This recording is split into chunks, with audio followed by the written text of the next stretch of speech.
Hello? Hello. Everybody, happy Wednesday. Welcome to the middle of the week, the halftime show, the midweek shuffle. You're very welcome to the news. And tonight, friends, we have a bit to cover. We'll be having a chat with FlightFX, all about their brand new aircraft release, the Cessna Citation X. They're going to be joining us here in a few moments. They're just finishing up with the official dev stream. We're also going to cover some of that tonight as well. Then, a little bit later on, we're going to be checking out an upcoming freeware helicopter from Microsoft Flight Sim. It is that of the Kamov KA-26, currently in development. Ooh, he said. And then, towards the end, with thanks to Say Intentions, we're going to be showing you some updates and also give a bit of a tutorial when it comes to setting up SkyNet. And I think now the importance for alternative multiplayer stuff it's kind of there based on tonight's dev stream. Do you know what I mean? So yes, hope you're all keeping terribly well. It's mad busy, isn't it? Like what? There's loads of things happening. Aircraft releases, some updates on the way. They're not quite sure yet when the new update is going to release. They're aiming for the end of the month, but we'll have to wait and see. The dev stream tonight did cover it in detail what they were working on. Out of the 90 or odd items, they've some 50 of them ready to rock, which is a good sign. Still a couple of questions left unanswered, right? Which is like, well, come on, will you? In particular around multiplayer, just they were dodged, right? They weren't answered at all. So yeah, hopefully there's another dev stream next week, and let's see what happens. Put pressure on them now into the forums. Hey, look, the thing with the yoke doesn't work. Can you fix it, please? And it was also interesting to hear regarding, model matching. You know, York had said, we pretty much all did at this stage. We had said, listen, can third-party developers give you a low poly count or a low pixel count of an aircraft add-on that you guys can host? Meaning, if we don't have the aircraft, at least we can see something. And there's a licensing issue. I mean, Microsoft can't be shown to be, hosting something, someone else's property, technically, without their permission. It opens up an absolute bag of headaches, really, What are you looking at? Right. So I think the only solution, in my opinion, is, well, sure, open up multiplayer to third parties, let them host it. Sounds very simple, doesn't it? I like simplicity. Simplicity is the ultimate of sophistication. Do you know what I mean? But anyway, right, we'll see what the crack is. I want to welcome everybody in. I know the live stream is still going. With Marwan is on having a chat right now about the citation, but we'll delve in a little bit deeper now in a couple of moments when they join us. So a quick hello to everyone who's here in the chat. Commander Snow, welcome aboard. I wasn't late at all. CP65, welcome in. Sean Dale, a very happy Wednesday. Belbro is here. Vacuum, good to see you. Fiber Strike is here, welcome aboard. APU Inspector, very good evening. Mech Manser is here. Poseidon Neo, welcome in. Good to see you, buddy. Fierce Wolf, looking fierce and wolfy. Sean Dale is here, good to see you. Tarnish, welcome aboard. Bell Bro, good evening. Northland Air is here. PH Roy, a very good evening to you. Hope all is well. Sunjammer is here. Well, tonight, me back is still shagged. I have a terrible sore back. I pulled it the other day, trying to put a collective onto me chair. Jesus, there's buttons. Right, I was leaning forward while sitting on the ground, and that's what did it. Yeah, very fragile now in my age, But anyway, Rambog Mord is here, very good evening. Creo, good to see you. Kirog, good to see you. Toto is here, and hope you're keeping all terribly, terribly well. DK Funfly, 30 streams in a row. Appreciate you, my guy. Thank you very much. Martin K, good evening. Malky is here. Sean says, Murph, the MH60 next week. Ooh, yes, we're looking forward to that one. And right, it'll be fun because it looks gorgeous. 98 Vulcan, welcome in. Light Bison is here. I just wonder what Murph would say when he sees a real car at Duxford. Wait, what? A real car? Sunjammer, do you drive a Skoda? Kirog, welcome aboard. Filthy is here. Cy Murray, welcome inside. Jan Moorkamp, hope you're well. Schutz is in the house. Sunjammer, 5 in a row. Thank you very much indeed. Hemmel is here. Wraith Tempest, Cockspur Development Team. KA-26, love your work, Seb. Good to see you, buddy. Idle Cutoff is here. He says, evening, Murph, Cambridge calling. Hello from Tipperary. Hope you're well. Gerald is here. Kirog, thank you very much indeed. Tier 1 for 3 months. Thank you very, very much indeed. Very kind of you. Who else can welcome in the door. Super Typhon is here. Good to see you, Super Ty. Mr. Dan, hello. Shuffle Shoes shuffles in. AJH John. Out here in the suburbs is out there in the suburbs. Good to see you. Let me see now. Todd Trammell, thank you very much indeed. Prime subscription for 10 months. Kicking off a hype train. Thank you very, very much indeed. Spitfire RAF 100 is here in the chat. Happy Wednesday. The Impossible Face is here. It is news time. Yes. Anchorman style. You stay classy. Who else? Sai120, good to see you. Led Ballooner, thank you very much indeed for 19 months. God almighty, the subs. Thank you very, very much.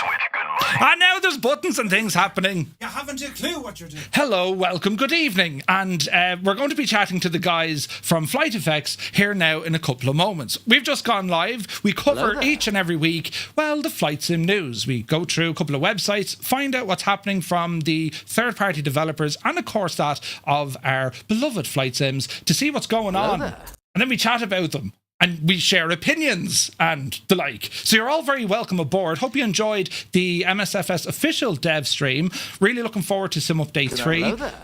There's no refunds. No, there's none, right? You can't have it. Right. Allow myself to introduce. You're all very welcome in, right? Great stuff. Me alerts are all broken out because there's loads of people here. I start off by welcoming people in. You see, it's been a hard old day working out in the fields. Oh, Jesus. Looking at clouds, but it's grand, right? We're all here together. What we're covering tonight, in just a few moments, the guys from FlightFX will be joining us. We'll be chatting about the Cessna Citation X. A little bit later on, we're looking at a upcoming aircraft on the way to Microsoft Flight Sim. It's a helicopter, and it's going to be a freeware helicopter. The KA... What do we call it? The KA-26. Get a load of this guy. The alerts are broken. A Kamov, it's called, right? And then we're going to be checking out some say intention stuff when it comes to SkyNet. Basically, it's around the corner way of some multiplayer. Hello there. I like to have, high productive quality. I don't even know who's doing them sounds. Behave. I don't know who's doing these things, but sure, anyway, we'll figure it out. I blame FlightFX, and right, let's see what happens. Anyway, you're all very, very welcome in. I do believe there's time for buttons here now. We're going to go over to another screen because we're going to be checking out this brand new aircraft. There was a lot of excitement for this, and I'll stop talking. I'll turn off that light. See, I've a pedal that turns off. It's very sophisticated. We'll come over here now, look, and we find ourselves in an FBO, and there's people sitting, and if you look very closely, you'll see a machine parked outside, right? So just bear with me now for a moment, and I'm going to get some buttons working, and let's see what happens. I have to press buttons. Right, the lads are ready. I'm going to press a button, right? You're all terribly great for all the stuff happening. To hear what's happening, this is live, by the way. Right, good evening, FlightFX.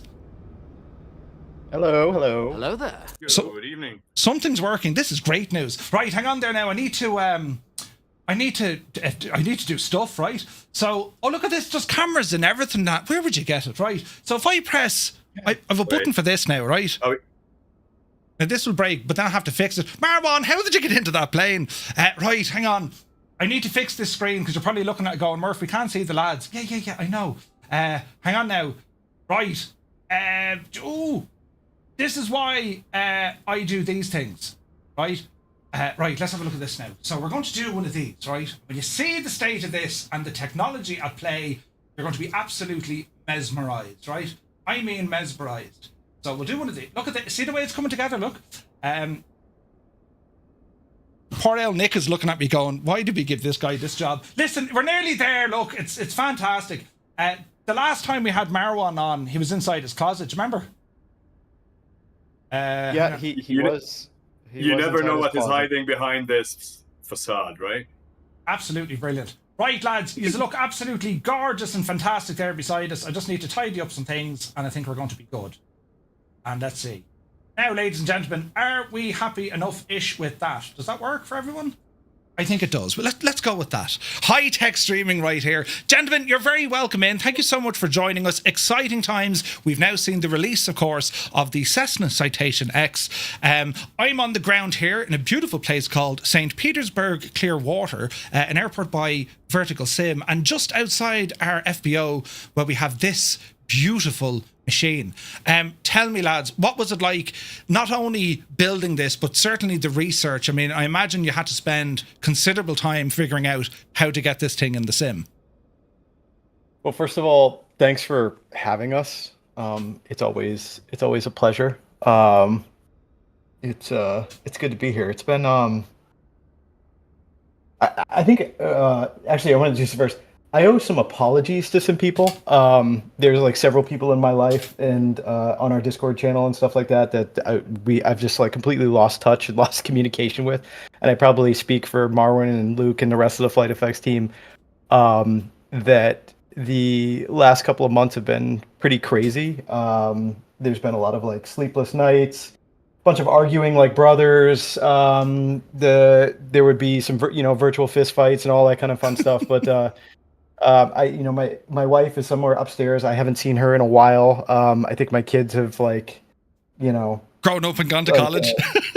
Yeah, like I don't even know where anybody is. It's been a lot of fun. I think we're all glad that we're here. Launch day was very much the duck on the surface of the water. We were paddling furiously underneath, and everything was calm on top, for the most part. I think we're also really surprised that there wasn't any major issues. I think we said to each other that everything was sort of pedestrian behind the in terms of the bugs. Like we always know that there's going to be some stuff. It seemed like most of the stuff was pretty minor. And we're kind of into that phase where we're just doing the teaching. There's a new avionics suite. There's some new stuff for some people to learn. And then we're also running into some of the traditional things that we see on launch. But that's what it looked like from my side. And Marwan, Luke, you guys can comment.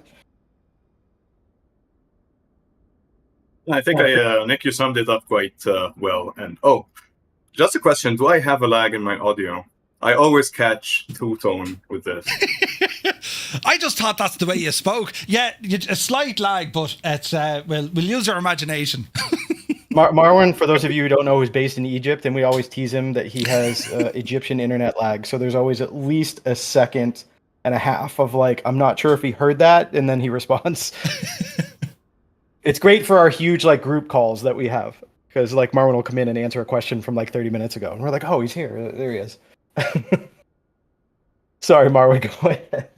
I'll try to imagine. I mean, like, there is nothing to add actually to what Nick is saying. It's been a very, very, very tough past actually 2 months just gearing towards this release. I was actually talking with Nick that I missed my daughter's birthday. Like, I was in a conference call with Nick. I just ran out, like, we blew the candles, and then I came back in, and But anyways, we hope that it's worth it. Let's enough personal drama. We're here to celebrate, and we hope that this launch has been as positive for everyone who tried the Citation 10 as well it was for us. It was fun. And in terms of what you guys have done, right, in terms of all the projects you've already put out there, Marwan included, because I mean, overall, when we look at the entire portfolio now, whereby we have, or originally we had the Vision Jet, we had the H Jet, then of course that P180, which was a major step forward, I think, for FlightFX, and now we have this. How has this been in terms of creating the aircraft, really pushing you guys to your limits, from everything from the artwork, systems, sounds, just putting it all together? Like, has this one been the ultimate challenge so far?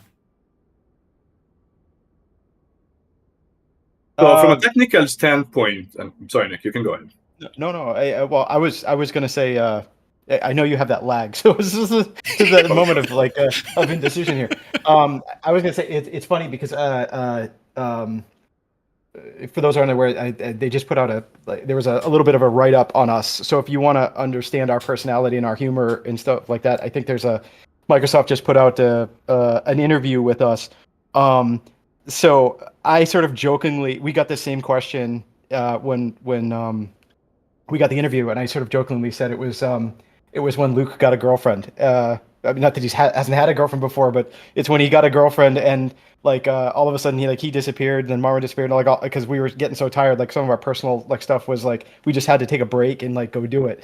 But I wanted to put Luke actually on the spot a little bit because he likes to lurk in the shadows. He didn't want to share his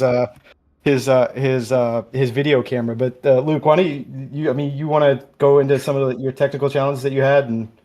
I'm wearing pants right now, so I don't know if I'm allowed. And there's not much space in the screen anyway, so I don't want to, but yeah, I mean, technical challenges in this aircraft. Obviously, we went ahead and built the whole HP 2000 system, which was a very big undertaking. Initially, I think if I remember back 24 months ago, we thought it would take about 6 months to develop that system, and we were off by about 18 or maybe more months that we had to add on top of that. So yeah, that was a big challenge to do. Also, we've got the EFB system. There's all brand new stuff in there with the Navigraph plugins, and we've got loads of systems in the aircraft like hydraulics, pressurization, which we've built all in house from scratch. It's not really using this the Sims pressurization. It's something that we built ourselves. We've got accurate startup procedures here as well, cross bleeds. There's so many systems here that I don't even remember how many we have because we've been developing this for 24 months now officially. So, but yeah, it was for me because I was mostly on the avionics systems side of things. For me, the avionics package was very, very heavy undertaking. Something, compared to the Vision Jet or Piaggio, that was, the difficulty levels much higher. And it's fair to say, right? I mean, the avionics on this aircraft, even one of the features, I mean, you can change the screens. Like just having the avionics as standard wasn't enough. You had to say, no, let's go with LCD or CRT. Let's play around with these. It's something quite refreshing to see in an aircraft. And there's quite a lot of depth with this. I mean, everything that you guys kind of touched on. Well, it's working, right? And we took it for a spin last night, and apart from my terrible flying skills, it actually behaved very, very well. I mean, it flew beautifully, and I threw all sorts of crazy at it. So the avionics work. We even did a hold, and it worked. So it was great to see that. And I suppose like it's for business jets. I mean, is this something that collectively you guys? I mean, this is the real kind of passion. I mean, the business jet, not quite your GA, not quite your airliner. It's a very cool kind of a space. I mean, we saw it with the previous releases already, and we know that you're working on additional projects, right? Larger aircraft than this, but I mean. This aircraft in particular, like we know you went on site, you spent a lot of time researching it, and I didn't know this was a 2-year project. So, I mean, at this stage, when you look at it, you can now see it released. Is it a state of like, right, thanks be to goodness, that's now finished, we can move on? Or, for everything that you make, it'll always live on with you. Do you know? I mean, yeah, like, listen, I think we were all at a point where we very much wanted to see this thing get out the door. There's anybody who's on our Discord channel knows that 3 days out we had to pull the brakes on some stuff and they all thought that we were doing for whatever. There's all sorts of speculation. That's like, no, we just wanted to get it out. So yeah, it was definitely quite the journey. Yes, we put a lot into it. Also we have plans for this avionics package in the future to go into some other aircraft. So there was a lot of stuff here that we really wanted to try and get right to set us up for further success. But yeah, it was time for it to go. But I think also it showed that there was some stupid stuff that we want to fix that's like totally normal, but I think it was in terms of like any like major errors there really wasn't a lot. And again, like we're seeing a lot of people streaming stuff, and most of it is just like people jumping in and not fully understanding how to fly it yet. It's just you're witnessing a first time hands-on thing where we can see them that they're not putting something in the FMC. They're not adding things that to get proper calculations. They're not clicking buttons. It's just a level of not being familiar. So yeah, it's it's that normal stuff. And like I said, we're in our teaching phase. Marwan, I don't. You got any thoughts? So I'm trying to tee you up because I know you got that delay. Yeah. So absolutely. Just to back on the question. We had a major case of scope creep throughout this project. Every time, one member of the community pops out in Discord and says, "Hey, are you going to be doing this?" and say, "Oh, we should do this, most probably." And I mean, like, regardless of what the price point that you're going to be setting it at the end, we just, hey, this feature is cool and wanted to get it in. Me personally here, in this project I was doing, like for the major part was the 3D. And in tandem, my colleagues, like Leo and the team were doing the P180. And then suddenly the bar has been raised so high that I looked at the P180 and I looked at the Citation 10 at the time, and okay, these guys have me beat now. I have to go back to the drawing board and redo everything, and there goes like 2-3 months. Cannot have that. So it wasn't only like scope creep from outside, but it's like also raising the bar internally. Well, we just keep raising the bar, man. I was like, hey, okay, the goalpost has shifted again. Let's so we intended for this to be released in September, if I remember correctly, and then it was February, and then it was May, and then it was now finally here, July. So it was a journey, a very interesting journey. We definitely learned a lot from it. We're coming out of the Citation 10 along as well with a lot of things in our arsenal, like custom systems that are bespoke and developed, and we can reuse, the avionics. A lot of the techniques now that we use in the artwork as well transfers over. So, we come out from the other side bigger, stronger, better. And I think it's important for people to remember. I made a post on this about a couple of days ago. There's so much going on in our community. Different. There's like our giant echo chamber that is all of us, like our flight sim enthusiasts is built up of so many other sub echo chambers. So when you have things like that go on, it's like we've gotten to a point that like our company has actually, I like to, I didn't say our company, but our group has gotten so much bigger over the last like 2 years, that we're getting all these like different points of feedback and different characters and stuff that are coming in, and I mean it in the nicest possible way, like into our community. And it's just like, I put a post about this like a couple days ago, and I just want to sort of reiterate it here. Is FlightFX is here, and it exists, and it's made up of a group of individuals that genuinely want to make this experience better in any shape or form, for everybody. That's what goes into our pricing. That's what goes into our affection for what we turn out. That's what goes into our project selection.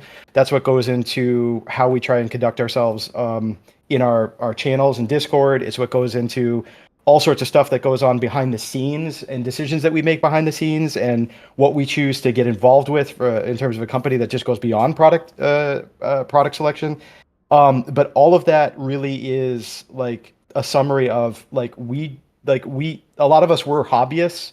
We come from a business background, but we generally want to make flight simulation better for everybody. We generally want to help other developers. We want to like blaze new trails and stuff like that. But we really want we want a product that everybody comes out and is like they're excited about. And the best compliment that we always get, despite whatever happens leading up to it, is, "Hey, this thing's awesome. I have a lot of fun." And I think sometimes we all forget, like in a community, that like it's okay to just have fun. It's okay to like a certain niche of a thing. It's okay to like bush planes. It's okay to like jets. It's okay to like airlines. This is a huge community, and this is like a giant echo chamber that reflects like aviation as a whole.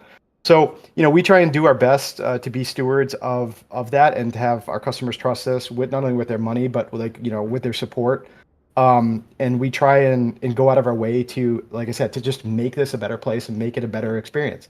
And sometimes we're willing to take the heat for that. It's just the way it is. And you have to be willing to do that. And you gotta go along with it. Yeah, I think I read somewhere, like, I mean, in terms of depth of simulations, right?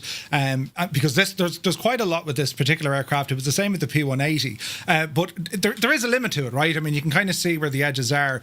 But what you do say is you put enough focus on the depth of simulations to make it accessible to a lot of people, i.e. the aircraft is going to have enough going on that maintains its realism, but also the fun element. And that's a hard balance to strike, right? I mean, you can go down the rabbit hole completely and focus on a lot of core simulation stuff that could actually impede on the enjoyment, if you like, some folks or the majority of folks might have with a particular aircraft. So I think the balance there is always important. I mean, particularly with this aircraft, there is a lot of systems depth here. The nav options are fantastic. It has the pneumatic stuff. It has the engine startup, a FlightFX system. You've all the new avionics in there. Is there anything that kind of stood out to you to say, right, that was so cool. This is the best thing we've worked on so far? Like, was it a system? Was it something with the rendering, the modeling, the animations, perhaps? I mean, even the liveries we get a lot of different liveries, and we get two variants. We get one with wingtips and one without. I mean, is that just a visual thing, or does it actually impact on the performance of the aircraft as well? No, Marwan, you wanna roll with that one? Yeah, I mean, so the coolest part of the aircraft is gonna be maybe subjective. Like if you ask me, or then you ask Luke. I mean, like you ask Luke, is he gonna saying, no, of course it's the HP 2000 this particular screen, and I'm gonna be telling you, oh, it's the modeling of the engine, for example. I think one of the actual things that I think turned out really well, and I personally, as a simmer, when I'm gonna be flying, I enjoy it. I think the flight model turned out really nice. It hits for me as a user as well. It hits the right spot. It feels nice to fly. It hits the numbers that it needs to hit. One of the things that we've really worked hard on, and I think spent around 2 months just for this specific area, is the FADEC system and its impact on the flight model. Like in the FADEC system, you have certain detents, and these detents, they call for certain percentages depending on your ambient conditions.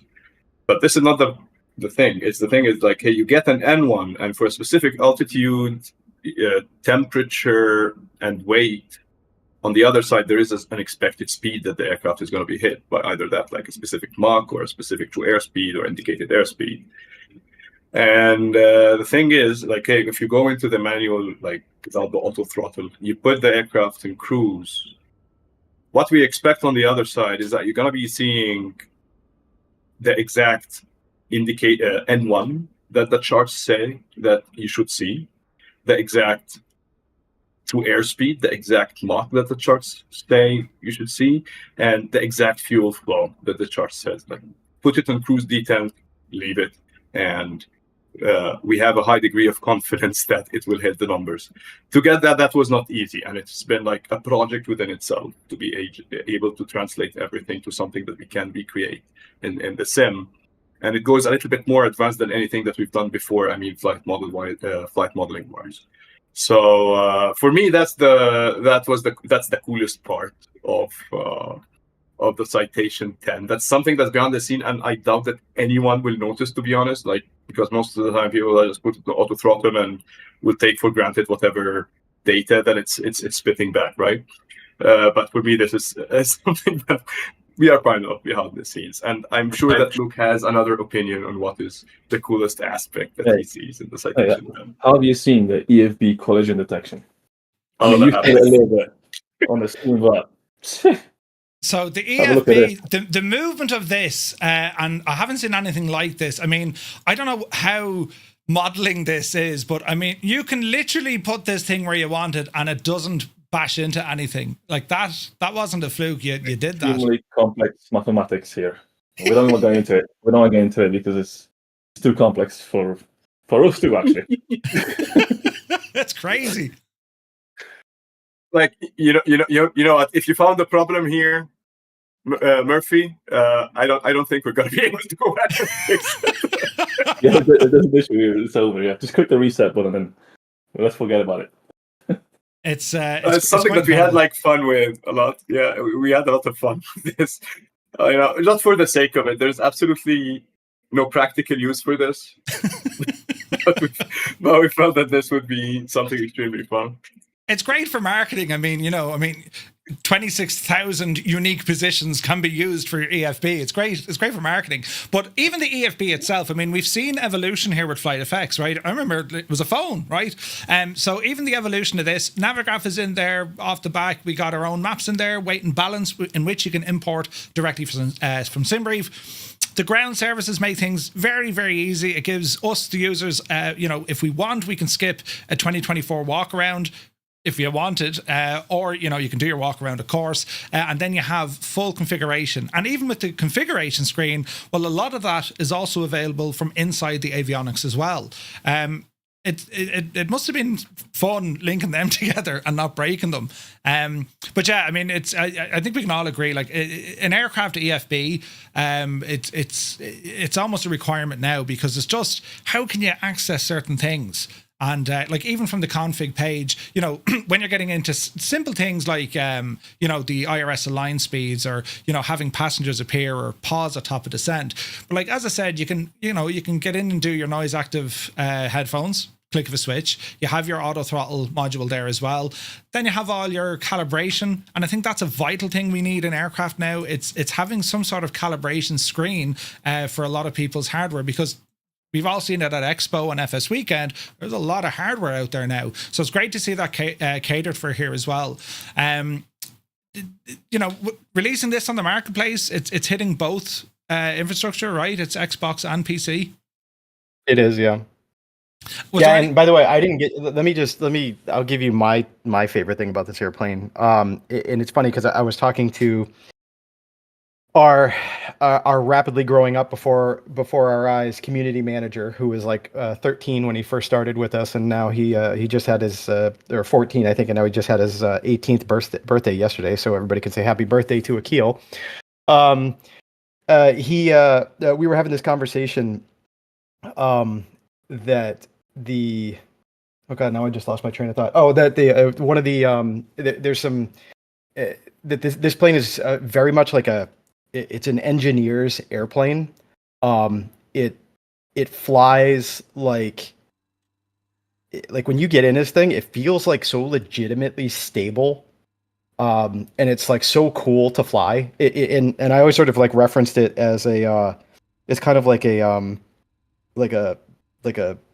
cross between like a condor, because it feels like it just has this like stability, and like a Ferrari, just because it goes so fast. It's probably a really crappy like mishmash of two different things, but it has this like really like cool like sporty feeling to it, but it also has this like really cool stable, like it's just gliding. So it's really, really fun to fly. It's a blast to like actually just like fly it. And then once you get through like the workflows and stuff like that, it does have like some quirks as like where things are located, which are, they kind of feel like it's not sort of what you're used to. And obviously there's a learning curve too. If you're used to more of like the full on modern glass, like Garmin stuff, like this is a little bit different. So there's a lot here for like a lot of different people. But one of the things you also gotta talk about that kept us up for like a lot of late nights is that there's a 137 page manual that comes with it that you can sit there and have some fun with, some late night like reading and stuff like that. And I'll also say to a lot of people that, remember, you're in a 2-pilot aircraft. There's a lot of stuff that's going on here. There's a lot of like not necessarily net new, but just like slightly different than what you're used to in some of your workflows. It's probably definitely worth going through. We put a lot of time and effort into the manual. It's worth going through to kind of learn some of the ins and outs there. A lot of the questions that we've seen are covered there. And there's walkthroughs. AJ put out a great tutorial video on how to walk through some of the systems. And there's a lot of stuff that's spelled out in the manual, and you can get it on our website or in our Discord channel. But yeah. Like a manual, which, you know, a lot of folks will say, yeah, it's simple, just you throw it together. But like when you go into that level of depth, and it's because the systems here whereby they'll feel somewhat familiar, but they are different, right? And, you know, we've seen it with other releases recently within Microsoft Flight Sim.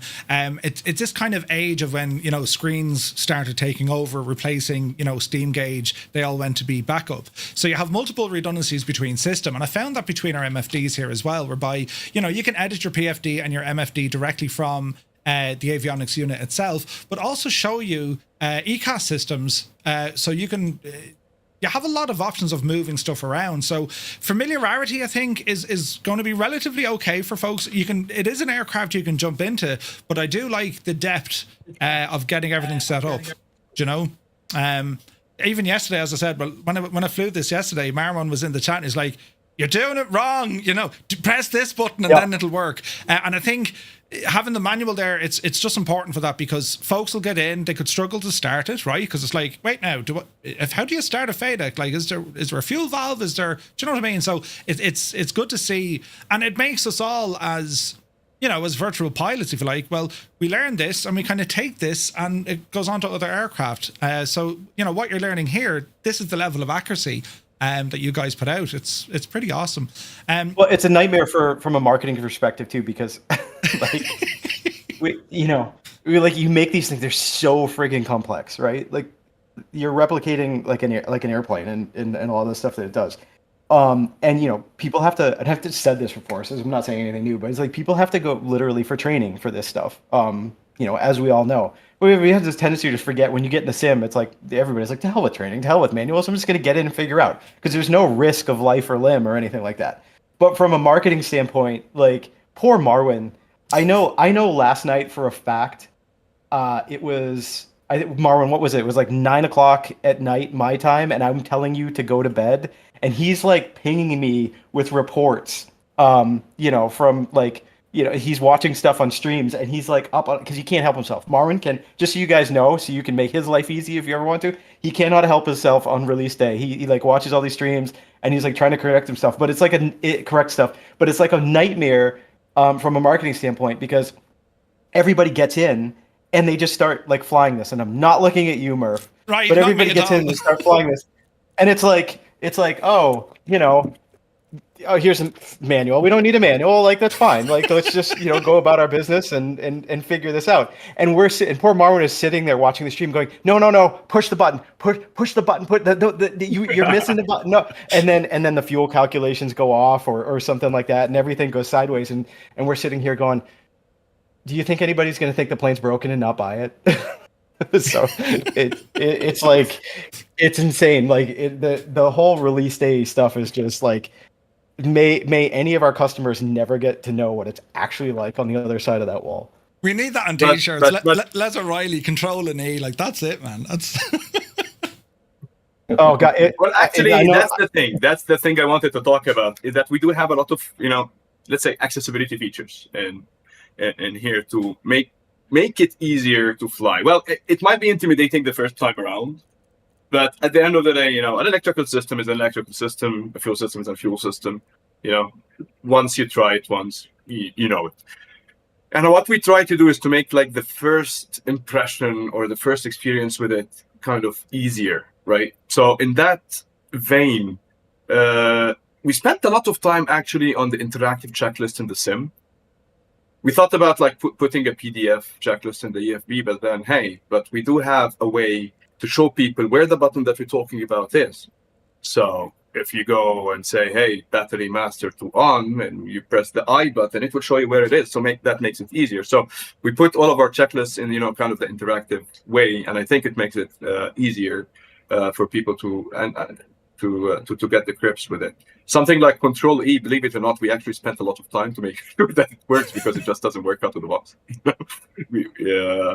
So yeah, I think it's an aircraft that is very, very easy to get to grips with once you had your first encounter with it becomes second nature. It makes sense. I mean, okay, we can, pick fun at 90s ergonomics all day, but they are ergonomics at the end of the day. They do work. They do things. So I think it's easier than most people realize to actually pick up this aircraft on your second flight, and then gets easier from there as you go on each flight. 100%. I mean, You learn from your mistakes, right? Yeah, Murphy, yesterday we've watched the stream, and you did a very good job. Even though I don't know if you read the manual, maybe you did. Maybe you just read the manual, but we were watching you, and we were actually impressed. A few things that you could work on, but we were impressed most of the time. So that's great to hear, because I studied for ages. I've been learning this usually for the wrong reasons, but like a developer will say, Murph, will you just read the manual? Do yourself a favor, just read it. Oh, okay, I'll right? But A+. But yeah, listen, guys, it's remarkable to see, and again, look, it's the type of aircraft with the depth that it has. The sounds are also incredible, and absent force feedback or motion rigs or any of that kind of stuff, sound is so important for us as flight simmers, because it connects you directly with that aircraft. So even the sounds, there must have been a challenge, of course. I mean, like there's only really 2 or 3 names that I'm aware of when it comes to sound developers within the industry, right? Unless they have access to their own aircraft. So is there a challenge, or does that delay the process, or even for yourself, Nick? Like, is that a make or break? It needs to sound the part as well as look and compute in terms of the systems. Yeah. So, we're really big on like access, right? So we tend to shy away from stuff that we can't get like hands on with. So, when we do these, like we kind of want to replicate, because for the vast majority of people, like, yeah, there's a flying aspect, but for the vast majority of people, there's also like this sense of familiarity. So people, like, a lot of people get into this hobby either because they want to step foot in any airplane, but they want to step foot in a Citation 10 one day, or they flew in one or whatever. And it's one of the reasons why airliners are so popular. Mm-hmm. Most of the crowd that comes through, they fly airliners because, not necessarily because they actually fly one in real life. It's usually more to do with the fact that they just came from visiting their grandmother in Florida and they flew on an A321. Like, that's what they're sort of used to, right? So we are really big on trying to capture as much of like the touchy-feely, heary kind of experience of stuff. So visual modeling is really important to us as well. But yeah, from an audio perspective, it's really, really big for us to be able to like actually get the correct sounds. Yes, there are certain things that you can synthesize, like, right? Like, we record switches and sometimes we use them, sometimes we don't, right? But from like the engines, APU, like things like that. I mean, there's video of Marwin and Luke with like and Boris with like a microphone, like getting their face blasted off by the jet while they're sitting there trying to capture the sound of the flaps, like, the auger driving the flaps out, like, and I'm like, guys, nobody's going to hear this, right? Because like the engines are too loud. So there's some comical like moments and stuff with that. And, but yeah, we try and go like to pretty great lengths to get that stuff, because we know people like it. I mean, it does get obscure when you go beyond audio, and it gets expensive for the end user. So not a lot of people have access to like full motion stuff, and even sometimes VR gets a little obscure. I mean, as you can see, we do test it, right? And and I know there's actually a quirk with something with the playing with the VR, but it's we try and go the extra mile to cover those areas and extensions of the sim to cover those people, because I'm an audiophile myself, right? Like, I hear stuff in songs, and like I tell my wife, I'm like, did you hear that? Like, there's this little thing, and she's like, what are you talking about? You're ruining the song. And I do the same thing in movies. And then of course I call her attention to it, and then she gets mad at me and then punches me and walks out of the room. But like I'm one of those like audiophiles. So yeah, audio is like a huge thing for me. We put Boris through the ringer all the time. We have a Slack channel that's like dedicated to him, and we're like pinging him with stuff like, hey, did you get this like test switch that's like whatever? And of course, then we something gets missed because like that just happens sometimes. But yeah, audio is a huge deal. Like, sorry, circular answer to a straightforward question. And like again, I traveled for 17 hours just to hold the mic for Boris. Wow. Dedication. But to be fair, after that we all continued and drove up into the mountains, and Marwan had his first snowmobiling experience in Lake Tahoe, which was very comical. And skiing. Yeah. Oh yeah, it's skiing as well. Nice. The stuff of nightmares. But it's great to see, like, getting access to aircraft, depending on your geolocation, right? Depending on where you are in the world, it's going to be easier for some, more difficult for others. And you guys have always managed to get in front of the aircraft. And we can see, I saw photos there from Raoul from FS Reborn out at an air show. It's like, hey, here's my chance. Here's the plane. Here I can have a look at it. When you develop an aircraft, how important is getting access to the actual craft you're going to work on? I mean, yes, you can go by reference photographs. You can go by, I know developers who would use videos and other kind of impressions of aircraft. How important is it for you, though, to take that trip? I mean, and there's logistics involved as well, right? As you say, you got to tie in with getting your sound. You got to tie in with how it's going to render photographs. Are you going to, is there access to digitally scan? Because it must vary by the aircraft. I mean, if you have people within the industry, you could reach out to, hey, you got this plane, can we check it out? Like, is that a priority as well? Because I remember seeing the Vision Jet back in the day, Nick, and I thought that was real. I was looking at these photos saying, that's not a render. They've just taken a picture of the real plane and put it out there. That was a render. And it was quite staggering to see the level of detail that was achieved. And this is no different. You can see it in all your aircraft. Well, there's actually a really, I might leave part of this out, so you might have to remind me about the first part of this question, but there's a really funny internal story about the Vision Jet in Flying Magazine. So when we were working on it, I think Flying Magazine published the same, and I think it was a custom livery that somebody had made, because I actually ended up talking to the guy that had that.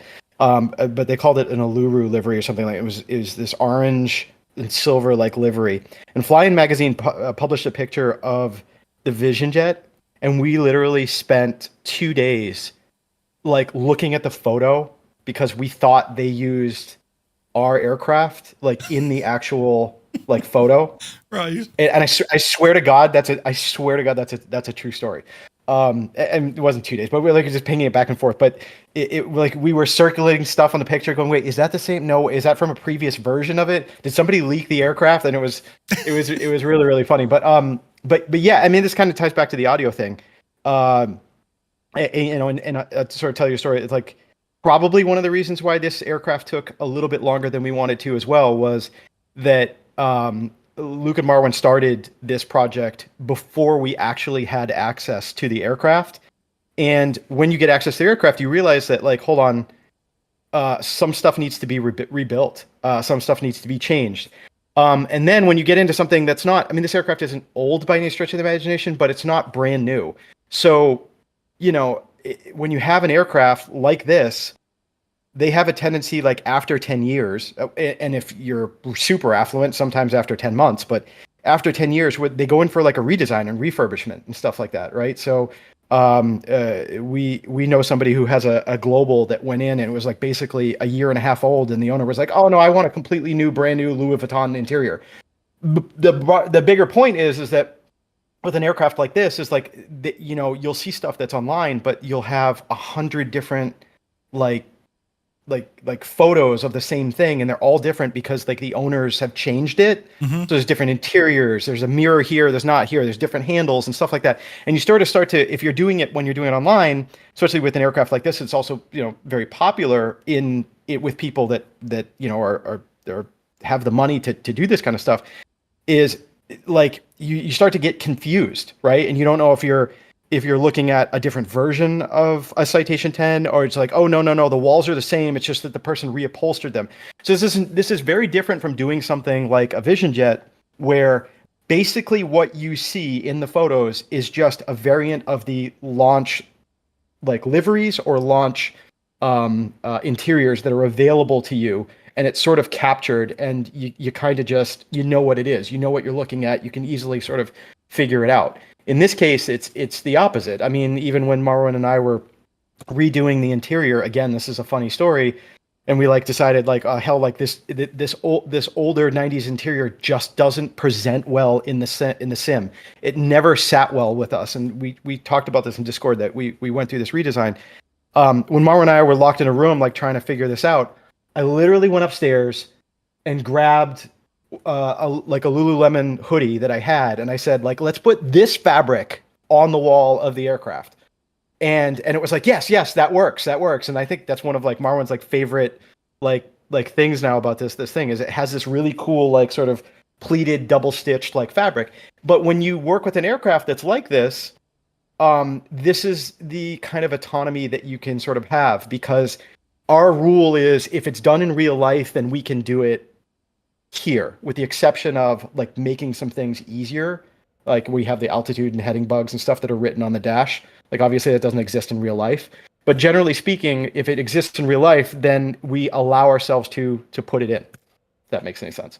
Yeah, it absolutely does. And again, it goes into these kind of creature comforts. And I think, today is a great opportunity to kind of focus on that, because yes, you can have your introductory flight, you can follow along with the manual. There's plenty of content out there online of folks flying it, but it's a real case of, well, you learn more by doing, right? I mean, these are the kind of creature comforts that we have to make life easier, rather than kind of trying to faff about with the buttons that you can't see. Well, they're just here on the main panel for you to interact with, and you'll see them come straight away in your avionics. You can see our altitude here. The actual control for the altitude is down by your right knee. It's down here, right? So by using this, you can straight away start changing your altitude, and it comes up on the screen. Kind of quality of life stuff, right? And again, as you said, I mean, the whole Control E thing, as Marwan was saying, and this is for Luke as well. You're considering also the Xbox pilot, who may not have the same arrangement of, even a keyboard, right? I mean, they don't have all these button binds that they can do. They don't have, most of them may not have access to all the different, control panels and stuff that we have. A lot of them are just using the Xbox controller. So you have to keep them in mind as well. So, it's a pure challenge, right? Because otherwise they can't fly it.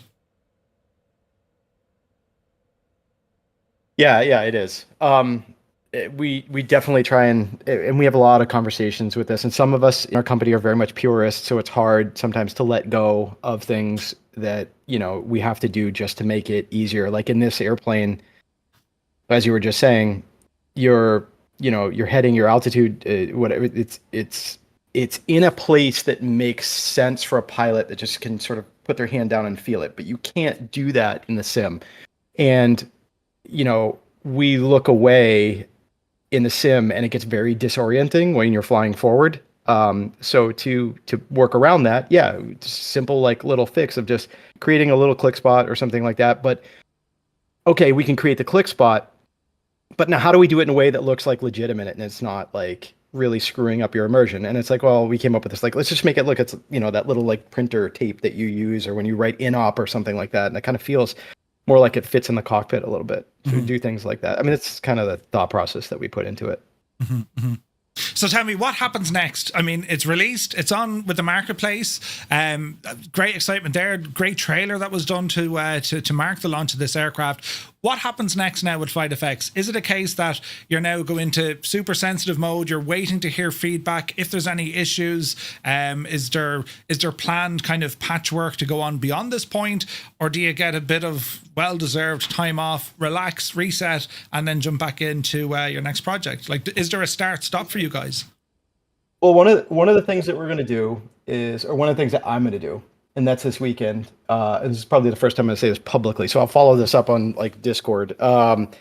Is where, and right now I can hear at least one person in my company going, no, don't do this now. But you know what? I don't care. So I'm actually going to go to. I want to hold like a little bit of an interesting experiment. So we're going to hold a giveaway this weekend, and it's technically going to be unlimited. But I'm going to go to. It's going to be a Where's Waldo type of thing. I'm actually going to go to Oshkosh on Saturday, and I am going to in fact wear my FlightFX hoodie. Hopefully it's not 99 degrees out, but it's a light hoodie, so hopefully I'll survive.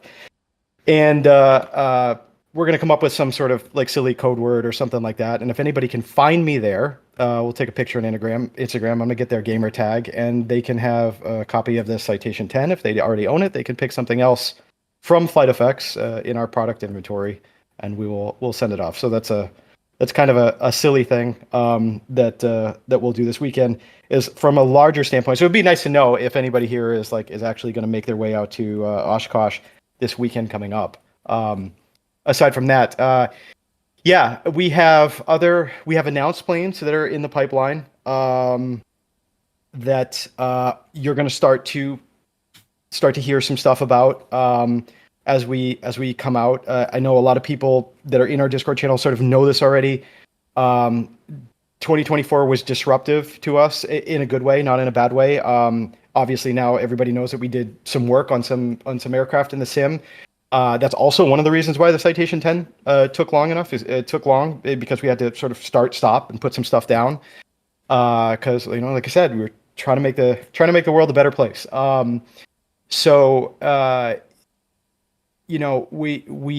We have some stuff now that I think you're going to start to see make its way back into the news as this project gets put to bed. I am comfortable saying at this point that I know Marwin and Luke are already working on a patch, and actually I do want to say this because it does address some stuff that we see in the community. That is a patch that is going to go out very soon to address some stuff that they have some annoyances with that they've seen post release. We're also actively, we're monitoring and engaging with all the people on our Discord channel to see if separating the one-off and random issues to stuff that's actually a legit, issue that's across the product line. Mm-hmm. So we're going to collect that up. We'll bound up all the stuff that makes sense for I guess a hot fix patch, if you want to call it that. And then we'll probably address another one after that, sometime after. But yeah, I know we have, that's been announced. So we have the ERJ that's going to start, like I said, it's going to start to come back in. We're going to have the CL35 come back in into the mix. So you'll start to see things about that. We also have things that we haven't discussed with anybody that are going on in the background as well. So, we're busy. We're ridiculously busy. I told my wife, I'm done. I need to take a vacation. I've missed soccer games and tournaments. Marwin says he's missed a birthday. Luke's got to spend some time with his soon to be. Hopefully, we all get invited to a wedding. I think you should invite Murph, by the way. Luke, no pressure, Luke. No pressure. And by the way, I want to say I think it would actually be such a flight sim community thing to do, Murph, if you show up and live stream Luke's suit at some point, wedding. I think that would be the absolute craziest flight sim thing that could be done. You can we'll have all the people have little airplanes that go. I can do the commentary. She's walking down the aisle now, lads. Look great. Brilliant. Oh my God, she'd probably. Luke, I hope you send her the link to this. We'll have to figure out the logistics, but we'll try and make it happen. 100%. So with this release, we now have such an awesome jet to go flying in Flight Sim 2024 and Microsoft Flight Sim 2024, which it's unbelievable. The visuals we have in 24, especially closer to the ground, you can see it at airports, the lighting, the clouds, all of these things. Is there any airport or a flight, right? I'm on the ground here at a vertical sim airport. It's Kilo Papa India Echo, St. Petersburg, Clearwater in Florida. gorgeous, gorgeous scenery. But what about yourselves, guys? Going around the room, is there any particular region you would recommend to the new Citation X owners in Microsoft Flight Sim? Where would be a great place to go explore this aircraft? Okay, so actually, I want to take this first, even though I've been doing most of the talking, because I definitely want to get, like, Luke doesn't like to talk, and Marwan, for some reason, wants me to do it. I don't know why, but he's good. He's great at it. I want to give a shout out to Andrew and Vertical Sim. I actually want everybody to know this. We actually talk to each other a lot, and it's easy to say DuPage or Chicago Executive because we built those a long time ago. But I think, and one of the things that I think is really cool, and I would love to see happen in our community, and it's something that Andrew and I are trying to tap into right now, both with our companies. Andrew has committed to spend a lot more time, and not that he didn't before, but like just in general, when people make airports, unless they are like these small little like executive airports, they don't necessarily spend a lot of time on what you're looking at here, right? And I am totally fine with doing this because Andrew's been a good friend of ours, and this is not hijacking. This is totally like cool on our side. Andrew has committed. We've had a lot of conversation of he knows how much time and effort that we're putting into some of these executive aviation. So he's committed to going into a lot of these airports now and really doing up the executive terminals to give you guys something. So there is a synergy. And I think this is a good example of some devs trying to like work together to actually, like I said, make this community a better place. So a lot of times when you can fly into some of these airports, you fly in and you pass as you're landing, and I do this all the time. Like you pass by the terminal and you're like, oh wow, look, cool glass terminal. Oh, look at that. I'm not parking over there. And you go way off to this like warehouse that's in the corner because that's where Signature is, or that's where Atlantic is, or that's where whoever is. And it's just like a white light and a corrugated steel building, and you're like, oh, this is like, cool. Just park here, shut down. So, Andrew now has, and he's got some stuff coming out that I know that he's working on. He's really trying to make like this a better experience for those of you that are interested in corporate aviation. So when you go on VATSIM and whatever, it doesn't sort of break the immersion that you're just parking off like way over in East BF on the corner of the field.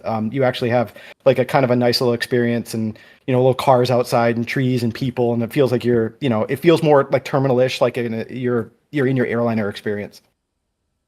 It's great to see, like the sceneries complement the aircraft, and especially this type of air travel, in particular when it comes to, as you say, the executive jets. I mean, you have your FBOs, any sort of business aircraft. It just kind of completes that level of immersion. I mean, you're going to fly them in and out of airports that just look and feel the part. And I think there's a lot of hype for that and demand for that, because it kind of completes it, right? I mean, it's between the aircraft, the sounds, the systems, and then the scenery, and that's not just the global scenery being provided from Microsoft, but it's also then the third-party scenery developers, and they go beyond just boxes. Right, early on, I mean, we all know at the start of even Flight Sim 2020, we were saying, well, it's Airport Simulator 2020 because it was all scenery.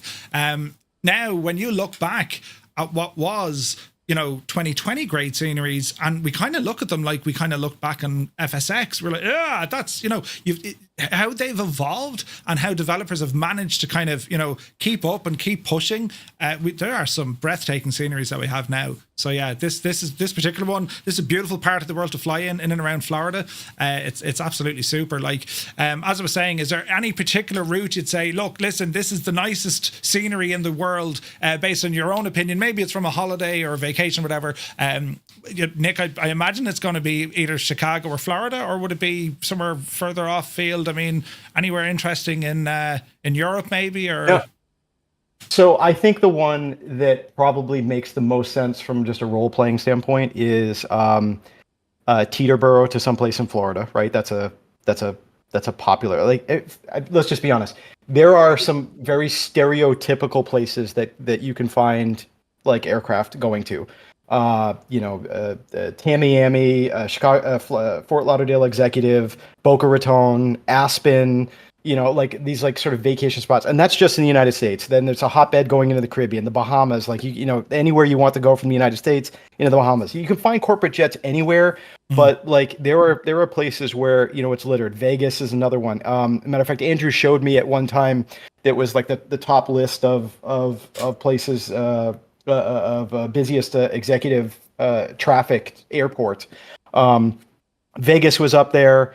I think Fort Lauderdale Executive and Opelika were up there, which I always bug Andrew because I think those would be two really good ones that would kind of be like the Southeast version in the United States. I'm not ignoring you, Europeans, don't worry.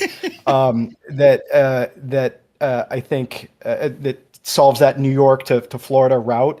I think he's actually I know he's like actively working on the Palm Beach like executive side, because that is I think that's like the number 1 or number 2 corporate aviation destination is Palm Beach. So I know I think it's Atlantic that has the FBOs that are on the south side.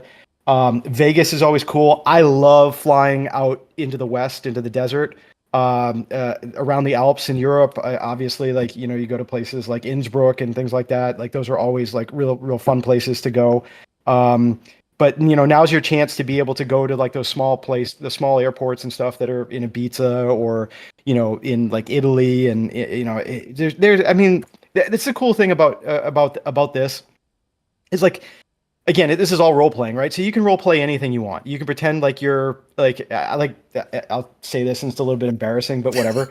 I took the gray one that we have. There's a one of the livery schemes. It's just all gray, and it kind of has this sort of pseudo military type feeling to it. And I was like, oh yeah, I'm flying a team of like or like some special forces people, like they're in the back, and I'm going to like I'm taking off from like someplace in DC and going to some airport like near some airbase in like North Carolina or something like that. So you can do that stuff. You can pretend like you're flying executives around. You could you could be working for some oil company and you're flying out to like Barrow, Alaska or something like that. There's all sorts of ways that you can split this up if you want to, and it all makes sense. That's the thing about flying an aircraft like this in the sim, is you don't really feel you have a much lower threshold for breaking that wall of immersion, like you're doing.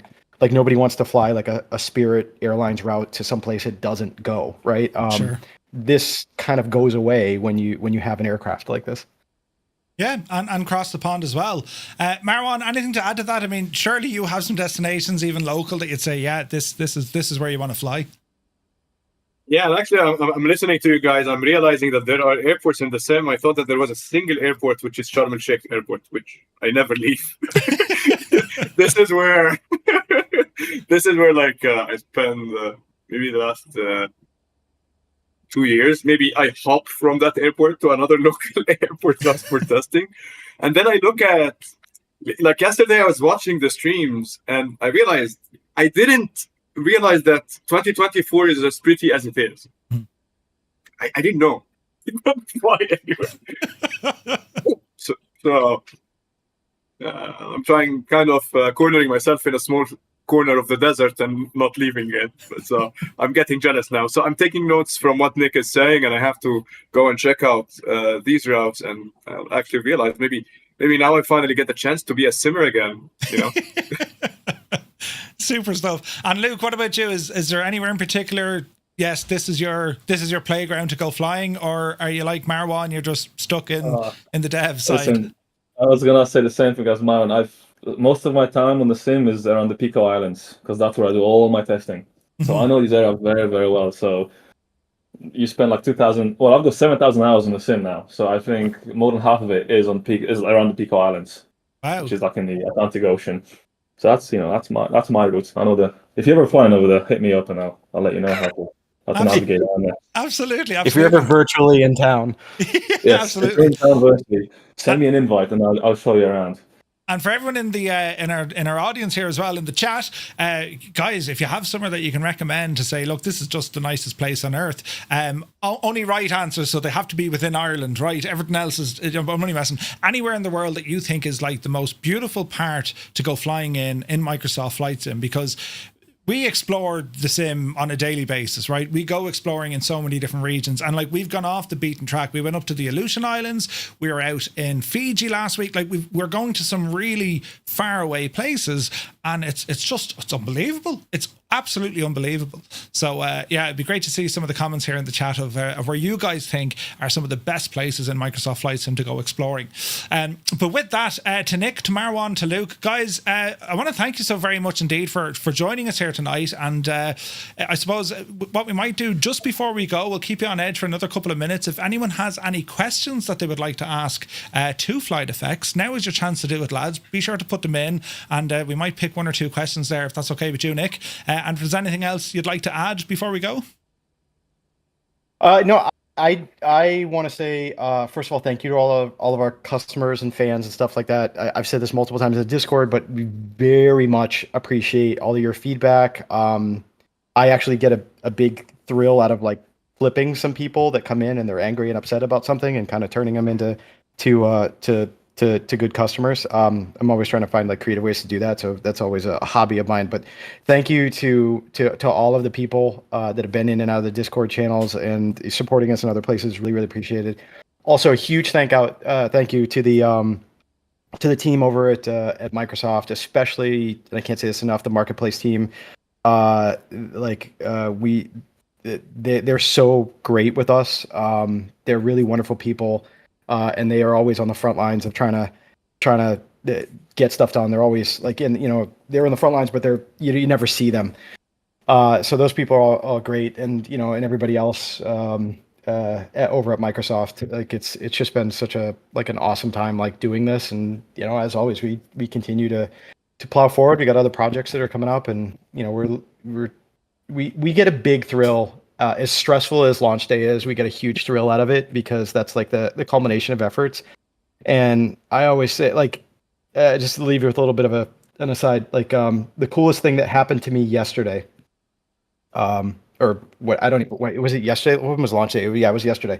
The coolest thing that happened to me yesterday is Akil and I went on to Volanta and just filtered out and just were looking at the C-750s that were flying, and there was like hundreds of them on the map, and it looked like ants, and they were crawling all over the place. And Wichita was very busy yesterday. It was cool to see that, and it's kind of a proud papa moment for us. We shared it in our Discord, and we were talking about it, and it's really cool to see something that you've held close for like so long, for a year and a half, 2 years, 6 months, like whatever the plane is, and then to give it to people and to get feedback that they enjoy it. Like that's by far the coolest thing. And it trumps like anything else that we do. Cause it's really like making art and like letting somebody play with it. And that's, it's a very, very hard thing to do. If you're a 3D designer, it's a very, very hard thing to do if you're an engineer, to let people go play with your kids kind of thing. It's very surreal experience. And to see that feedback come back is, it's really cool, man. It's really, I don't think we say that enough. It's very grounding. It's very humbling. And it's really nice. That's awesome. So some of the questions coming in, I won't bombard you, right? But a few of them being repeated. I think based on what Marwan and Luke were saying about that EFB, I think like state saving its actual position for each and every flight, that's probably a bridge too far, right? I'm not sure if that's something that can be looked at. I'm not sure if you want to comment on that one. Leave it alone, Murphy. Don't go there. Hey, Marwan, didn't we have that in at some point? Or I recall that we had that in at some point. We even removed it because there was a problem. I think we removed it because we were worried that it would get stuck somewhere weird and the user would never have a way to put it back, if I remember correctly. Yeah, we did have that. There was something, but we did have that for sure. Maybe it'll come back in an update. You never know. All right, okay, yeah. And you see, Murph, we can never say. Yeah, we don't. We can never say no. We don't know no as an answer. Like we don't know it. We're serious people over here. Also, then on some of the other aircraft, I mean, we know that the we know that the H-Jet, the Honda Jet, we also know the P180. Does this now kind of, once everything calms down from the release of Citation, does it give you a chance maybe to go back in and see, okay, what can we do with these aircraft now? Are there updates or patches needed? Is there an avenue to get them into 24, more so obviously with the H-Jet? I mean, is that something also on your horizon that you have to deal with, or kind of where's that at? Yeah, I mean, you're talking about just general patches and stuff? Yeah. Yeah, go ahead, Marwan. Yeah, I'll speak about Honda Jet in particular, Nick, and address the Red. Honda Jet is definitely getting a 2024 upgrade. Actually, I'm quite far along with that by now, but I had to kind of pause it and focus more on the closeout of the Citation 10. But Marwan, we should probably get some interior shot updates. I think now that we have a chance to breathe. Yeah, the Leo effect.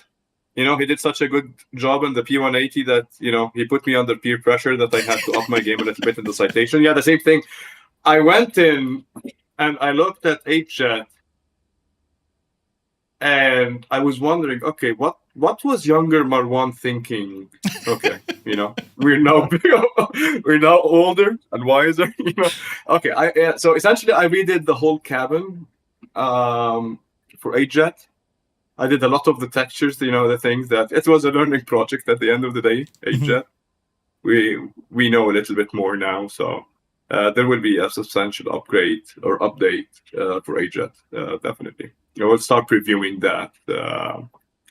Now that let's tie the first patch first, for Citation, and then we can focus on everything else. No. This is kind of be like you're it's the victim of your own success, right? I mean, now you're going to say, hey, can we get like the Citation Plus? Hey, can we get more features to this aircraft? I mean, you're going to get folks wanting more and more and more. And I can only imagine, like, you've made public what you're currently working on, but there's also, I can only imagine, pages of stuff that you guys have to work on as well. That's just, it's not ready for daylight yet because it's still in the early planning. But yeah, it's exciting to see, and like, look at from this release, the Citation X, it's a beautiful aircraft. It looks, sounds, flies beautifully. There's great systems in it as well. It's very accessible. It's at I think we'll all agree, it's at a very strong price point as well. It's I can only wish it the absolute best success with it. I've flown it, love it. It's great fun to fly, and it's quite forgiving. I like that in an aircraft. It'll forgive you when you mishandle. So yeah, great stuff. So yeah, guys, I think we'll finish it there. But a massive thanks to Nick, to Marwan, and to Luke from FlightFX for joining us. And there's more in the team, of course, with FlightFX. So a shout out to the entire team who do all the work, and also a shout out to Andrew there, Vertical Sim, for the airport we have as our backdrop. Beautiful, beautiful rendition here of St. Petersburg, Clearwater here in Florida. Awesome stuff. So, guys, thanks so very much indeed for tuning in and for joining us and for sharing some insight. Thank you, sir. Again, thank you for what you do for the community and keeping everybody informed, and for helping out small little dev sharps such as ourselves. It's good to have you out there with the megaphone, man. And I'm just curious. One other thing. I got to go check back in my Slack to see who won the Slack channel to see who won the drinking game for how many times you said Jesus. You had a game? Really? There's no instruments have not yet been developed to, quantify the amount of times I say that. Jesus. Jesus. Lads. I forget if they were doing tic-tac-toe or whatever, or bingo, as two-tone Murphy bingo. Right? So yeah. They may be drunk, so we can't be responsible for anything that's posted the next couple of hours because some people might be drunk. That's quite okay. We'll live with it. Brilliant. All right, guys, listen, thanks so much. And yeah, we'll catch you soon. Thank you very much. Have a good flight. Take care. Bye. All right. Great bunch of lads, wasn't it? That was fantastic. Right, hang on. I need to fix things. Now, we have more to come, lads. More to come. I need to press some buttons over here. We had loads of raids and all sorts. There's things happening now. There's buttons that's getting loud. ProBP, thank you very, very much indeed for the 10 gifted tier 1 subs. There was a whole load of stuff. There was hype trains and hip trains and all sorts of trains going on. Massive shout out to Microsoft, the MSFS official Twitch channel. Thank you so very much indeed for the raid after the dev update that we got this evening. Really appreciate it. And yeah, like what a great airplane to go exploring the world of Microsoft Flight Sim. It's without a doubt. And I'll read back through all the comments later on. You guys have mentioned some. You've mentioned some places where to fly this thing. I didn't even consider. I was like, wait, what? Really? Why not? That's a great idea. Do you know? So, yeah, massive thanks. Les O'Reilly, thank you very much indeed for subbing as well. Great to see you, buddy. And Phantom Diablo was in there as well. The chat is wild. Absolutely mad. Unbelievable support, lads. So thank you very, very much indeed. Piper's in there as well. Thank you very, very much, buddy. So yeah, so if you've any questions, perhaps they weren't answered tonight, or maybe you didn't think of them in time, let us know over on our Discord. I'll be sure to talk to the FlightFX guys. Plus, you can jump onto their Discord. They're quite active with the community. If you guys have any questions there as well. And yeah, it's a great machine, So what we're going to do now, and what we have left on tonight's show, we're going to do a quick recap on all the news in Microsoft Flight Sim and other sims over the last 7 days. We also have an upcoming helicopter to showcase, currently in development, and it's going to be freeware. It's a Soviet design, a Kamov, I think it's called, a KA-26. And then a little bit later on, it's a quick tutorial on some of the stuff from Say Intentions with SkyNet and their roadmap of what they're working on. So plenty more still to come. So if I didn't say hello to you and all the raids that we got, you're all very welcome in. Thank you very, very much indeed for your support. Great to see everyone here. I hope you're having an awesome day. And I see a question there, you know, for SimBrief. I do know with the 750, there's actual FlightFX profiles in SimBrief now. I think that you can grab that also. So I'm unaware if there's other ones just yet, but certainly from the ones I looked at last night, I know Rambog was telling me, Murph, try this profile, it works a lot better. Sometimes SimBrief might give you an incorrect passenger number, and that'll throw your weight and balance out. So there is one that you can check it out. There's one for winglet and non-winglet. Yes, indeed, McFly. Yes, indeed. So they're all there. Now, as we were talking about Flight Sim news, we're going to bring this over. Holy tabs on a screen, Batman. And a massive shout out here to MSFSaddons.com, Vasco, who puts together all these articles, and of course to Callum and the lads over at FS Elite. It's a quick update of what's going on in our hobby of Flight Sim over the past 7 days. We'll do a quick run through this just to see where things are at. Of course, we've covered all of this in extensive detail. The FlightFX Cessna Citation X has released for Microsoft Flight Sim. It was a great insight. 2 years in development, right? And very interesting to see. It has a range of just shy of 3,500 nautical miles. This is capable of cross the pond, depending on your start and finish, right? And let's have a look here. Have we buttons? Marv, will you check your messages? Yes? Hang on. All right, he's typing there now. See, that's how fast things are going. Let's have a look.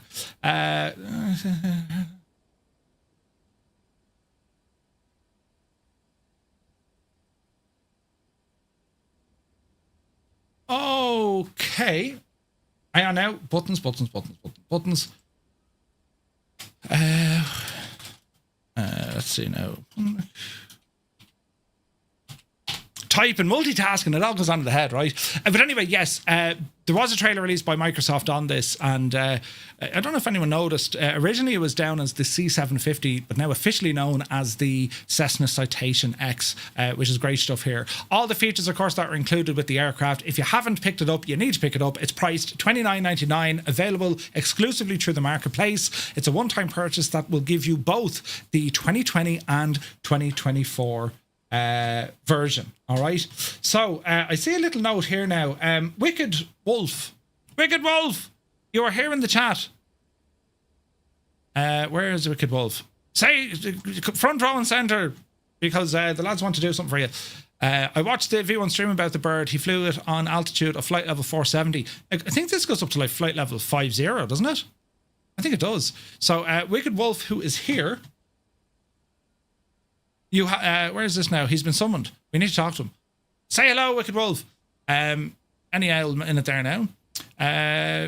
flight level 50. Yeah. Flight level 510. Really? Wow, that's incredible. That's incredible. 510. Who goes up to that height? Do you know what I mean? But right, if Wicked Wolf is here, let me know.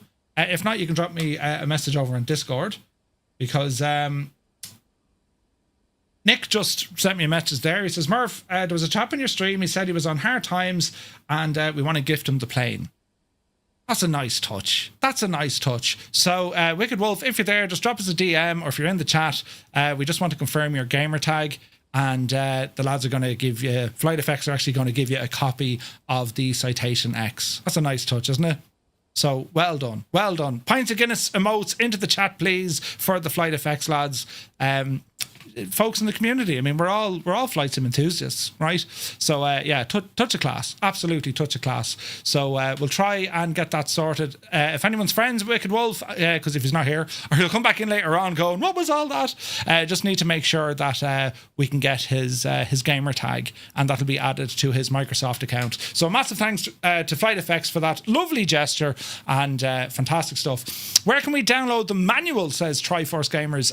If it's not yet on the FlightFX website, I think it will be soon. It will be soon. So that is the Citation X. Great bit of stuff, and yeah, it was great having the lads on. Now, moving on from that, as your Polly, well, they're Rafale. I've always pronounced this wrong. Raphael or Rafale, right? It marches ahead with new liveries, loadouts, and cockpit progress. Now, as your Polly, these guys have been absolutely flat out with aircraft over the last 2 to 3 years, and they continue pushing as their officially licensed Dassault Raphael or Rafale for Microsoft Flight Sim continues to make steady strides. In their latest development update, the team provided fresh insights into the project, highlighting progress across several key areas. One of the standout features is on the liveries. They say they're aiming for high authenticity with realistic markings, camouflage schemes, and weathering effects that capture the character of the aircraft. A particular highlight is the Solo Display 2025 livery, which eagle-eyed fans might recognise from the cinematic trailer premiered at the Paris Air Show. The team are also hard at work on the external loadouts, promising a diverse selection of configurations. We can expect things ranging from drop tanks to various missile and bombs, and also reconnaissance pods. I have some pictures here, you guys can see it. It's shaping up to be a beautiful aircraft, and this is officially licensed by Dassault, the aircraft company, and yeah, there's huge excitement for this aircraft. Their last aircraft, of course, was the Jag. That's how one says that. It's not a Jag, it's a Jag, right? So great news there. For now, there's no firm release date, but the team are confident it will be released in 2025. So great news there. Now, news over from Just Flight. They're bringing a What If Avro RJ freighter to Microsoft Flight Sim in an upcoming update. You ever looked at Just Flight's Avro RJ Professional and wished you could do cargo runs? Well, you're about to get your chance. The developer has announced a major update for the RJ Professional that not only presents or prepares the aircraft for the 2024 marketplace, but it also introduced the all-new RJ QT freighter. Dassault is pronounced that's all. Very good. Well done, Nick. Très bien, merci. This edition is a bit of a what-if scenario for aviation enthusiasts. In reality, a freighter version of the Avro RJ, well, it never flew. Back in 2016, BAE Systems floated the idea of converting the quiet, fuel-efficient regional jet into a cargo workhorse. However, the proposal never made it beyond its concept stage. Just Flight, however, are picking up the ball, and they're saying, right, let's imagine this as a freighter. The update will bring the fictional RJ QT, the quiet trader, to life, complete with 4 engines, a prototype scheme, plus FedEx, DHL, and TNT liveries. The options give us a chance to operate the RJ on a global cargo in all the various routes, hauling all sorts of stuff, right? Great bit of stuff. So while Just Flight haven't yet released details in relation to the changes to the aircraft's weight and balance or the performance, it is reasonable to expect some subtle differences. The RJ QT isn't the only thing coming in the update. Just Flight say the development team is wrapping up work on making the RJ Professional fully native to Flight Sim 2024. Well, this means the aircraft will soon be available on the marketplace alongside the continued compatibility with 2020. We got a chance to catch up with Just Flight at Flight Sim Expo, and the sheer amount of projects these guys are working on, it's quite staggering. The Avro RJ, this was the later model of the 146 Professional. Such a unique airplane. They're beautiful, fly great, sounds great, tons of options, and there's something very, very different. The Whisper Jet is what they were called. Flipper Alloy, I hope you're well. Proby Pete, take it fierce easy, and we'll see you on the next one. So yeah, great news there from Just Flight. PMDG, of course, we saw the release of the 777-200 long range, and the big sibling of the 200 extended range, arguably one of the most capable aircraft in Boeing's wide-body family, has officially landed in Microsoft Flight Sim. It's available now, priced at $49.99, versions included for both 2020 and 24. And it is that of the capstone of PMDG's 777 series. If you've been flying the 777-200ER since release earlier this year, wondered how far this series could go, the answer is pretty much anywhere. The 777-200 long range is the aircraft Boeing designed to go non-stop from New York to Singapore or Dallas to Hong Kong. And in PMDG's rendition, you can try those ultra-long haul routes, all with the complexity and depth you'd expect from the team behind the award-winning fleet.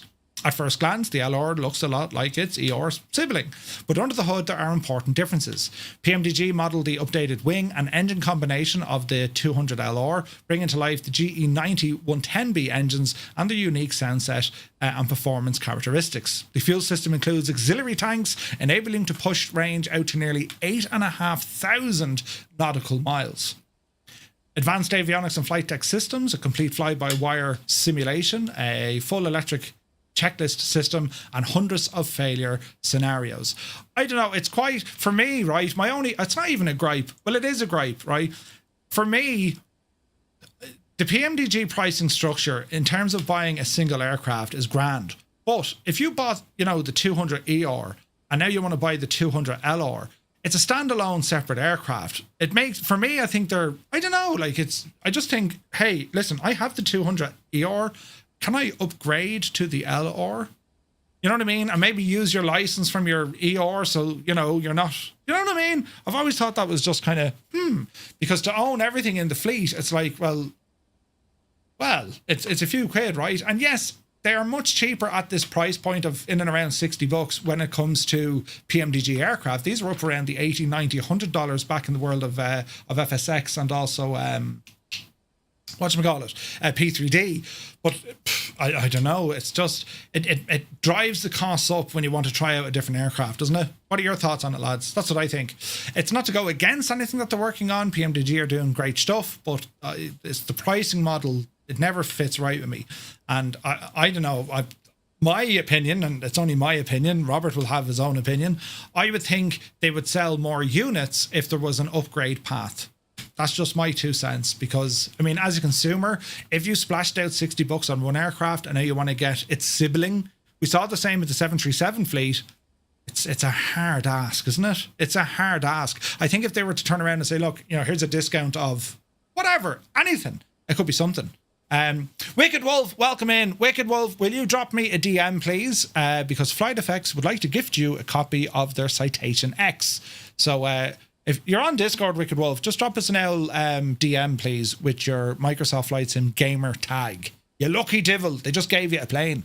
But yeah, so that's the story with PMDG. Moving on, Miltech Simulations. The excitement for this is massive. This brand new helicopter coming into the sim, they're aiming to release on July 31st. And it's not just a helicopter. 3 variants, of course. We have the Coast Guard version, a Navy version. There's a Warfare version in there as well. And they're also going to include the brand new Mission Hub. Captain Kenobi put out a quick video showcasing the aircraft in an early, well, not an early development, a fairly late beta stage, which looks incredible. I hope to fly this at some stage next week, but it's due to release next week on the 31st of July, which is tomorrow week. All right. So, lots of excitement for this for 2 reasons. One, of course, is this helicopter, and there's massive hype for this. Incredible hype for this, right? We saw Nace, he was rambling along, flying along, and seeing what the story was. We couldn't see, it showed up as a Bonanza, but we knew he was flying it as he was tweaking some of the systems, right? Paparazzi, thank you very, very much indeed. Gifting a tier 1 sub to Wicked Wolf as well. Awesome, dude, awesome. But yeah, so the chopper coming out The mission hub, I wasn't quite sure actually. We have a question there from Colonel Fork, and I'm unsure. Now, the entire project is in collaboration between Miltech Simulations and Blackbird Simulations, so they're both working on that as well, and AnyBuild's helping them out. Here we are, Colonel Fork. They are separate purchases. I wasn't asking, I was informing. Hub and chopper can be bought separate or as a bundle. Right, put that in your stew. Right, so the chopper on its own, $37.99 US. The mission hub on its own, $15.99, or you can bundle them together for the price of $49.99. If you don't know, now I know. Yes, thank you, Colonel Forg. He doesn't ask questions, he informs people, like, what time is it? What? That's not a question, right? The mission hub is not dependent on aircraft, correct? And it should work with pretty much any aircraft out of the box. That's me told it is, right? Where is this now? Visualize says, interesting fact, one has broken Mach 1. Arnold Palmer, the Golfers pilot's got in a ton of trouble for breaking the sound barrier in a dive back in 2000. What aircraft? Interesting, I can hear me cat. Now, moving on, the Lancaster, yes, we have seen the release. Jesus! Thank you very, very much indeed for all the subs. You've just started another hype train. You're nuts, crazy, bananas, you don't know what you're doing. God, and it's a Wednesday as well. Airplane Heaven released the Avro Lancaster. We've given this a lot of focus over the last few days. Beautiful aircraft and a great step up from Airplane Heaven. I think we can all agree, anyone who's flying it, very enjoyable on both platforms. And yeah, such a legendary aircraft to go flying with. It's available now, $34.99 US over on the Airplane Heaven website. You can also pick it up on Just Flight and some other stores as well. But yeah, beautiful, beautiful airplane. We've been waiting only 5 years for this to release. We finally have it, and yeah, it is it's super cool. So this is something interesting. TFX, they bring dramatic fire and damage effects to Microsoft Flight Simulator. Have you seen this? So TrySim have announced the open beta release of TFX. This is a freeware add-on for Microsoft Flight Sim 2020 and 2024. Black Ice Gabe, you take it fierce easy, Gabe. Great to see you, buddy. It brings dramatic visual effects such as engine fires, sparks, smoke trails, and crash animations to supported aircraft. Ooh, what? TFX aims to fill a gap in Microsoft Flight Sim by adding emergency and damage visuals that are absent from the base simulator. The developer, Tried the Cuber, created the mod after noticing the lack of immersive effects in scenarios like engine failure or hard landings. What started as a personal project, I can hear a cat meowing. What started as a personal project has grown into a community-driven effort with ongoing updates and expanding aircraft support, right?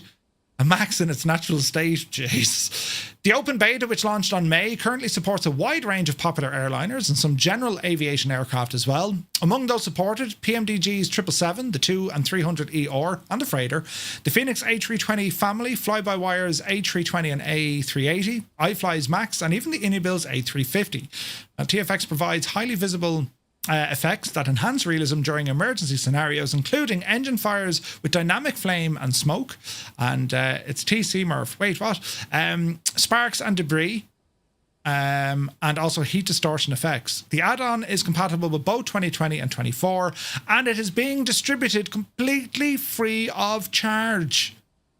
Brand new and free. There's a link here to the website. I'll pop it into the chat for you here now, lads. If you want to download that and have some fun causing all sorts of, virtual Vijani to your flight sim, well, now you can.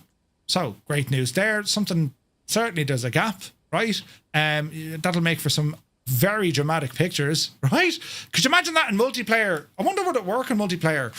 But anyway, very, very cool and interesting looking thing. If even for the lols, right? So, moving on, AnyBuild's teasing A380 development. Ooh. AnyBuild's a bit of a history with the A380. Many years ago, they began the journey of creating one in X-Plane, before then pivoting towards the other Airbus projects. Most recently, they commented on developing an A380 when we learned of the A350 back in 2023. However, it seems development work on the A380, well, it's now back at the forefront for the team with the recent stories on social media. The team teased 2 images on social media saying that they were gathering data as part of Research Day. The next image is of a MacDo with the INI A380 in the flight number on what is quite clearly an A380 aircraft. What are your thoughts on this? Look at it there, down there, look. So Anybills seem to be doing this. Considering there is a freeware A380 by Fly-by-Wire, many still question why we need another one from Anybills. Whilst we're not privy to the real answer, the major reason springs to mind, well, Xbox users. Fly-by-Wire has stated multiple times there is no plan to bring that to marketplace for Xbox users. So there is an opportunity for those simmers to experience the A380 if Anybills go ahead and make it. There could be another reason too. Anybills feel confident creating the A380 for flight sim regardless. It's always a benefit to the community to have the freedom of choice. I think this is good news. I mean, especially when it comes to the Xbox guys, right? And I remember York said some time ago, it was in 2024, but I think there was a stumbling block that they could never get what Fly-by-Wire did into the marketplace. But I'm almost certain York said that is now no longer the case, and they could now, move towards getting Fly-by-Wire aircraft native into the marketplace. Haven't heard or seen anything since, but I do remember he said it. So pretty interesting. I think a few might get upset as Hermit. Yeah, maybe. Like, I mean, seeing a bunch of planes purposely crashing to see the effects. Oh yeah, that's always the same, isn't it? Do you know what I mean? You're always going to get people who'll do that. But I think for adding immersion, if you're doing engine failures and stuff, it could be fun. Anybills is a business. Businesses need to generate income. Developing something people want will generate income. And that's how she works, yeah. They should make a 767-3. Interesting. The Anybills aircraft, a ton of the Airbus sides. But that's good. We'll see what happens there. Now, very excited about this. I'm going to fly this tomorrow, lads. That's me plan. In the morning, we'll do a stream because the AccuSim Aerostar, has been updated to version 0.9.5, and they call it the filthy update. Brilliant. So, another week. The official changelog for this aircraft, well, it's all eye candy, and they've made the thing filthy. They've added persistent dirt and mud accumulation, added a button to wash the aircraft under maintenance. They've added missing details to the prop spinners. They fixed the GA mode not activating from the autopilot glide slope. Body shake physics from the engine and buffeting, enlarged walk-around volumes, fixed the clamshell door, fixed prop governor, fixed drain bottle. They fixed a whole load of stuff. So it is the dirty board edition. So, because let's put it this way, right? Aerostars are not that clean. They were when they rolled out the factory floor, but that was it. So, I'm looking forward to trying this out tomorrow. We're going to be using this aircraft, and we're going to be using on air with our stream tomorrow. Kickoff there is about 1100 Zulu if you'd like to join us. And I don't know where we're flying yet. We'll figure it out. But that's what we're doing tomorrow. Orbex, the Papua New Guinea Highland bus trips pack 4. We covered this the other day, but just to let you know, they're now released. We were saying that they were working on them. They've added 7 handcrafted airstrips to this volume, which is pack 4, all in the Papua New Guinea area. Legendary, of course, for flying bush trips, all the flying circles for its mix of beauty and danger. And they've added a ton of new sceneries in on this one as well. So, yeah, great stuff here.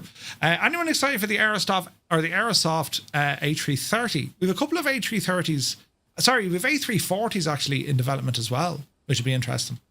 Wildlife characters and a touch of life in the bush. Ken Hall didn't stop at the airstrips. The pack introduces animated wildlife and 10 original character models. There is a video here. It's only on for a minute, lads. We'll give it a quick look and well, let's see what happens. Turn down my sim. Let's see what happens here with the trailer.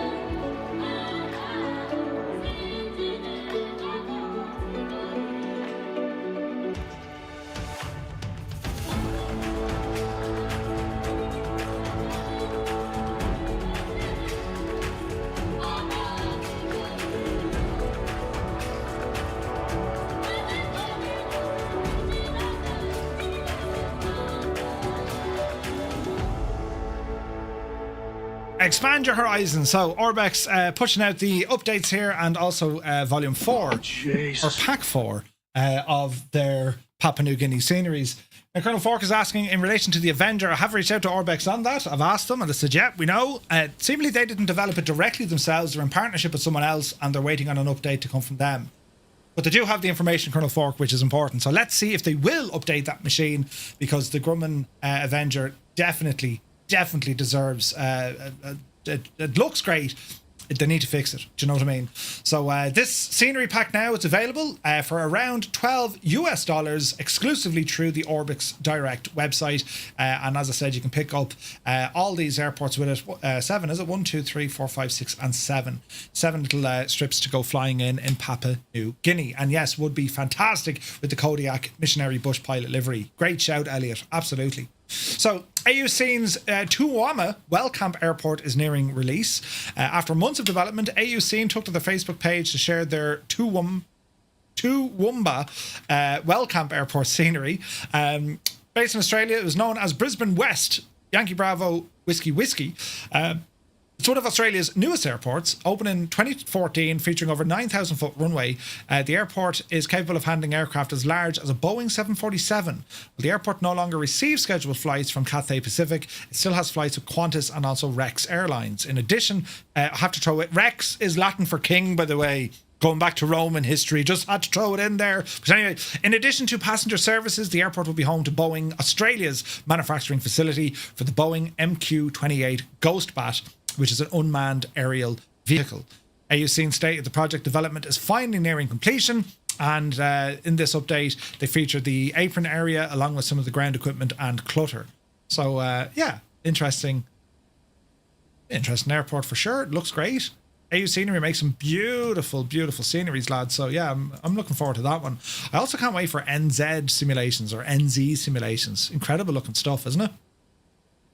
So we shall see. Moving on, we got news of this the other day. MK Studios announces Adelaide Airport, and surprising announcement, MK Studios have announced Adelaide, Yankee Papa Alpha Delta for Microsoft Flight Sim 2020 and 2024.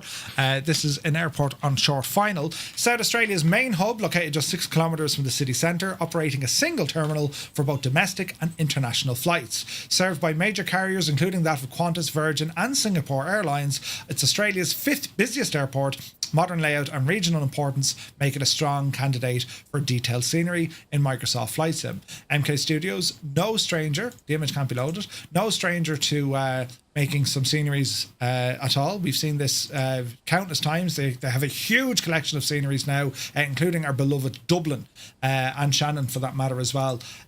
So great news there from MK Studios with Adelaide. Moving on, we have a new video preview. Don't know if you guys saw this for EFBX. This is a new product in development by Katie Pilot. And Katie Pilot, who is a real-world airline captain, is developing this. And it's going to be an EFB, which is going to be designed as a one-stop shop for all your needs to gather flight data, your fuel planning, and even the latest flight sim news, because it's tied in with FS Elite. The video preview highlights some of the key features, and it'll have full SimBrief integration that adds to its own custom look and feel. You'll be able to sign off on flight reports, easily read NOTAMs, and also a note on the OFP. It also features full GSX integration, allowing you to interact with your ground services directly from your tablet. Now, I've yet to see this. There's a lot of hype about it. Right, I'm confident in the product only because the fact that Katie's in real world aviation, she's going to know the story, right? She's going to know the crack. I'm excited to see this. I think it is something that is, I think it's something that's needed, because our reliance on developers to make, bespoke EFBs, and then you're trying to figure out, Jesus, where's the button for this? How does this one work? You know what I mean? So if there's going to be like a universal tablet, and maybe other aircraft can dive into this or attach onto that, I think that could be quite cool. I think Work Entitled did a splendid job with the EFB we get in the sim, but it's kind of missing a lot of bells and whistles, and I think this one is going to be where it's at. Katie was also involved in the Phoenix EFB, yeah, 100%. And don't forget Cork. Sorry, Elliot. Yes, Cork default handcrafted version looks marvellous indeed. It does. Let's have a look at this trailer anyway, and let's have a look at of where it's going.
So looking at this is going to run independent of your sim, meaning that, you know, it'll run and then it'll connect to your sim. It's probably interacting with things like Sim Connect maybe. I'm unsure, as I haven't seen it, right? I only know what you guys know. However, I will say this, looking at that last screen there, you can see all these little apps and stuff, and they mentioned an app store. This is really interesting to me because this is where you could, for instance, you can see thresholders on it, you can see FlightFX, or FS Developer on it. So you could, in theory, put your own app onto that, be it, you know, hey, this is where I want to have, you know, my favorite Twitch or YouTube streamer, for instance, right?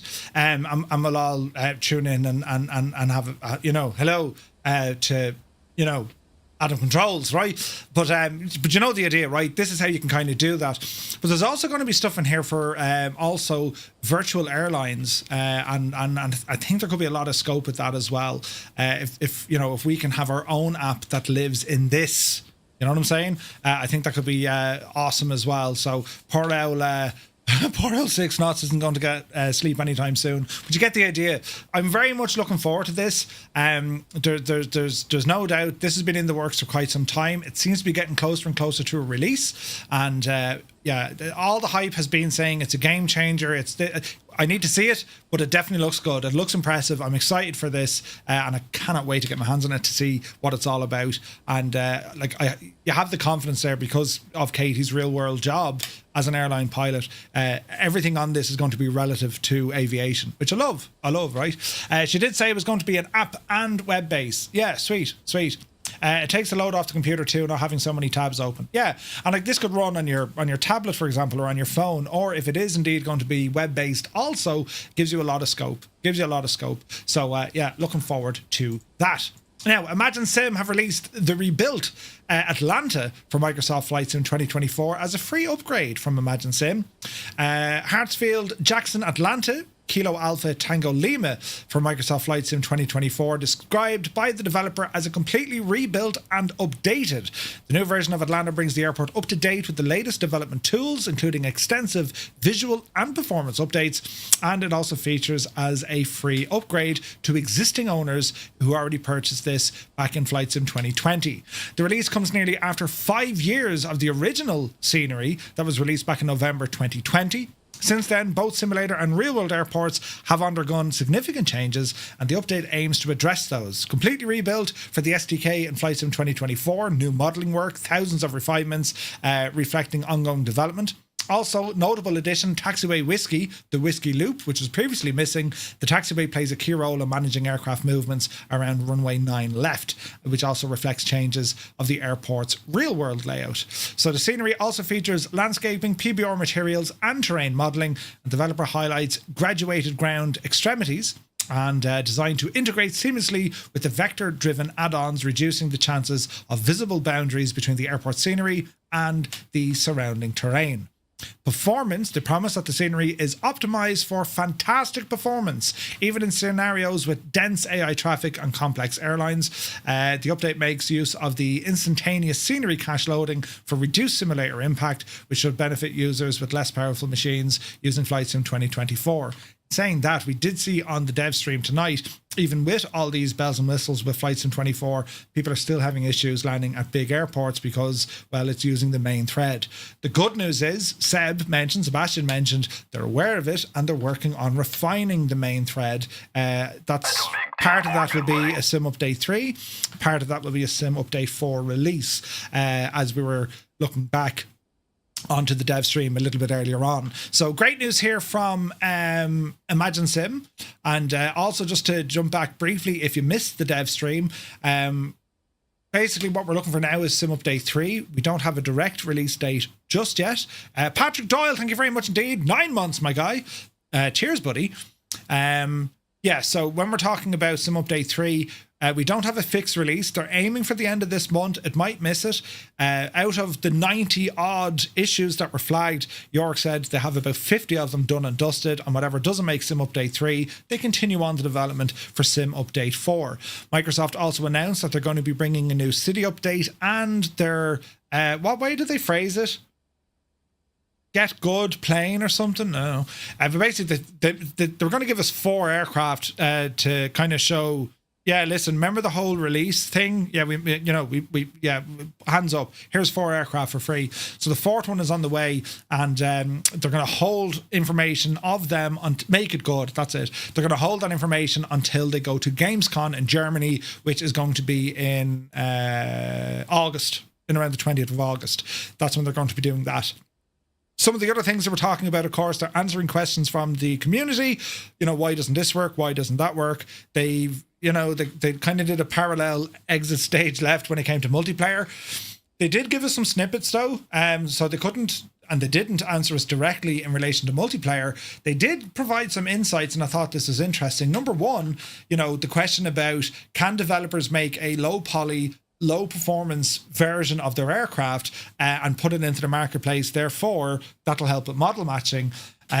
Something I didn't consider was, well, that puts Flight Sim in a position because they don't have the licensing rights to that aircraft, and Microsoft can't host something that they don't have a license to host it. You get into red tape and bureaucracy. They also said there's also limitations with injected aircraft. And this is important because when we think of the LOD and model matching, Microsoft will always do its own calculations, right, for its own aircraft. But what about all the third-party aircraft? They can't do anything about that. This is where injected aircraft solutions, like VATSIM, like SkyNet, that we're going to have a look at here now in a moment, there's limitations. Now, the silver lining was Martial did say, yeah, we'll have to look at that. They're talking to VATSIM now, and I'm confident that the likes of, SkyNet and other programs that utilize multiple sims on their own server to provide multiplayer for other people, they can probably follow suit by using SimConnect. But there was a bullet point to say that Sim Update 3 has enhancements or updates or fixes specifically for multiplayer. I asked them 4 times, right? I saw countless other questions. Hey, can you, any word on multiplayer? Can you fix multiplayer? They didn't answer anything. Nothing at all about multiplayer. So we'll ask them again nicely next week. It could be just the case they've nothing to report back. Put it this way. They know, they are aware of all of these things. And I promise you that because, well, I've emailed, right? Like, they have the information and it's being confirmed as, we've received this information, Murph, leave it with us, right? So it's very frustrating. Even our own flights over the last couple of weeks, we're seeing such an increase in crashes to desktop. We'll have to just wait and see. It can get a little bit disheartening when you don't see any sort of recognition or, yeah, listen, we know about it, we're working on it, but we've heard all that before. A kick in the ass for me is when multiplayer was, a highlighted item on the wish list or the bug list, it was addressed as being fixed. Yeah, we fixed that. They never fixed it. I don't know who came up with the idea to say that issue is now fixed. It was never fixed. That was never fixed. Multiplayer was never fixed. So yeah, it's like why are we still dealing with this in 2025? I don't know. But again, just my own advice to you lads, yes, we're passionate about it. Yes, it pisses us off, pisses me off something fierce when I have a CTD or when I see our group have CTDs. But just remember that you're dealing with humans when you're on the forums. Please don't give them a hard time. You're more effective getting your question across to them in a positive way. They're more likely to respond or at the very least take it on board. I'm not telling you what to do. I'm only advising. Try and keep it positive if you can, because people are people, right? No one wants to go into a room and everyone's shouting at them. I wouldn't like that. I'm sure you wouldn't like that. So whatever way we try and tackle this, be it, do we do a community petition? I don't know how we're going to do it, lads, in order to get these things done. Another question I asked tonight was, listen, based on the licensing challenges of you not owning or, the third party not owning the license, and based on the limitations, with your LOD and SimConnect, surely a third party could be utilized to provide the solution. It wasn't answered. No doubt they saw it and they're probably thinking about it. I think that's the only solution. Personally, I think that's how you fix it. Microsoft, you look after Xbox when it comes to multiplayer and, the handful of PC pilots who like to do both, right? But when it comes to multiplayer on PC, I think I strongly think a third-party solution is needed. We're going to be looking at SkyNet. That is one of many, right? There's a few. You have JoinFS, you have VATSIM networks. There's other stuff out there. SkyNet is in active development, and this is what they're tackling. This is what they're trying to do. And I want to show you how to get that up and running. And they're still working on it, but it's good because, well, we know, listen, if Microsoft can't do that for whatever reason, or it's pushed out, right? This could be a 2027 issue. We might have something long before then. Do you know? Anyway, before we finish up with this, Rex Atmos have announced Core will be coming to 2024. Now, this is a great alternative to, Reshade. It's a great alternative to using, NVIDIA filters. It gives you control of how you want to make your sim look. I'm talking sky temperature colors, ground temperature colors, how green is green, how yellow is... You've all these controls built within Atmos Core. It was the original Atmos for 2020. There's going to be a brand new one for 2024. There will be an upgrade price, and they're actively developing this. Seems to be fairly close as well. To give you an idea, they're not saying this is an automatic fix, by the way, but when you look at these two pictures, they're not saying that this is an automatic fix. They're showing you what is possible with this bit of software. So the top picture here, that's the before. That's what Microsoft showed, right? And then using Rex Atmos Core, this is what you can make it look like. And I think you'll both agree the second image is way more realistic looking. Way more realistic looking. So as I said, the release, we don't have a release date. It was supposed to come out on July 22nd. What was that? Did someone just do woo? Did we win the lotto?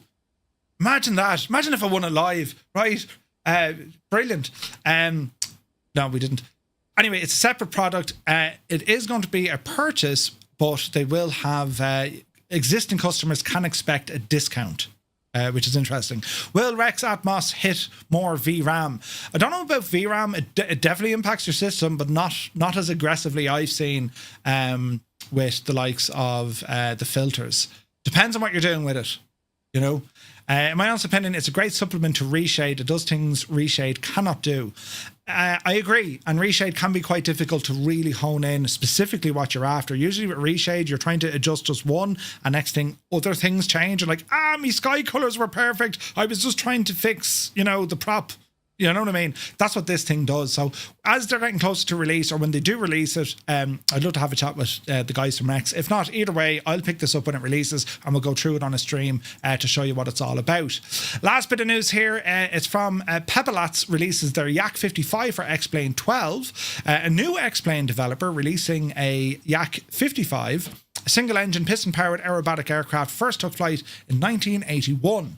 Real pilots assisted in the development and testing of the model. It was created from scratch with exceptional attention to detail. All the systems are simulated with the highest possible accuracy, including realistic behaviour in various weather. Flight dynamics were fine-tuned with the help of experienced aerobatic pilot who regularly flies this real aircraft, and the sound package was created using professional recordings of the engine, both inside and external, of a real Yak 55M.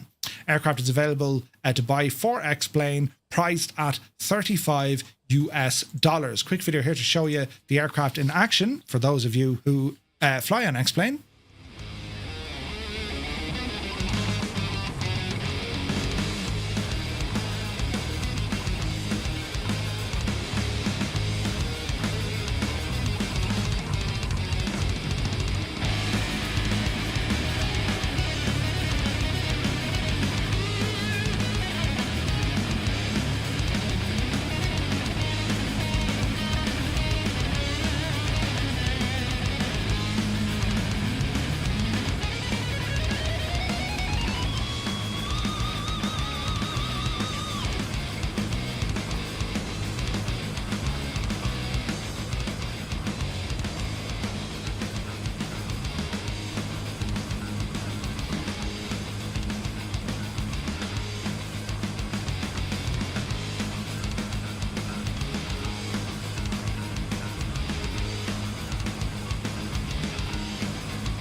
No doubt, looks like a lot of fun over in X-Plane. An aerobatic aircraft, the Yak 55, now available. And yeah, it looks the part, doesn't it? Looks the part. And definitely taking advantage of some of the physics at play over in the world of X-Plane. Right, lovely hurdling. So we're going to move on. And let's go back into the main menu here. While we're waiting, we'll try and do this in an easy way that we can manage, because we're only talking about SkyNet. Let's have a quick look here, lads. I want to talk to you about SkyNet multiplayer, what it is and how do you use it, because I do strongly think the likes of SkyNet is very much the future of where our multiplayer issues might be. Right, the solutions. SkyNet delivers real-time multiplayer integration for Say Intentions AI pilots in Microsoft Flight Sim 2020 and 2024. When you and your fellow pilots enable it, you'll instantly see live activity from other pilots in your sim when you turn off the Microsoft in-game multiplayer, which will save you a ton of performance and also stability. I cannot say this enough. Like, the stability of multiplayer is just like, what? Right? So, SkyNet is included at no cost to all Say Intentions customers. Once released from beta, SkyNet will be available to the entire Flight Sim community for free, right? For free. So at the moment, if you are a Say Intentions customer, if you use Entourage, Open Sky, if you're a premium or a partner, you have access to SkyNet, right? To see only other SkyNet pilots, you want to disable all AI live and multiplayer traffic inside the sim. You can do the same on 2020. It has a group code setting, right? This is how you do the group flights. How does this handle people who just want to mess around, slew in random paces, cause basically Muppets acting the age of trolling you? SkyNet includes a detection system that will temporarily remove any aircraft from acting the banana head, and it'll pause their visibility for a minute or two until they start behaving, right? It's an interesting way of doing it. If needed, they can also take more permanent measures to remove users from SkyNet or the multiplayer communications. They register and monitor profanity violations on comms.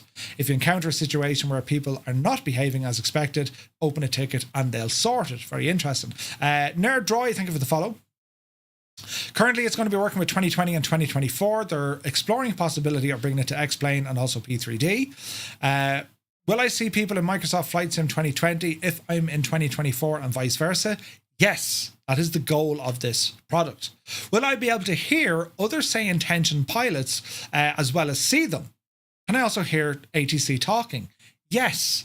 There is a slight delay at the moment, 4 to 5 seconds. I've seen maybe 8 seconds, depending on our group. This allows you to communicate with other pilots connected to this network and use your in-sim radios to talk to one another on a frequency that you're both tuned in on. This is pretty awesome, right? And there is a delay at the moment, but this is all under phase 1. Development of this bit of software is currently in phase 1. Phase 2, they're going to remove the audio delay and make all multiplayer comms instant and real time.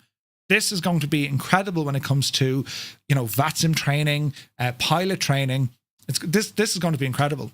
Model matching identifies the ICAO type of your loaded aircraft. It then applies the corresponding rule sets to that. In Flight Sim 2020 and 24, it's able to leverage multiple sources for aircraft models, including the inbuilt generic aircraft. I'd recommend turning that off. It can use FSLTL. It can use Just Flight's FS traffic.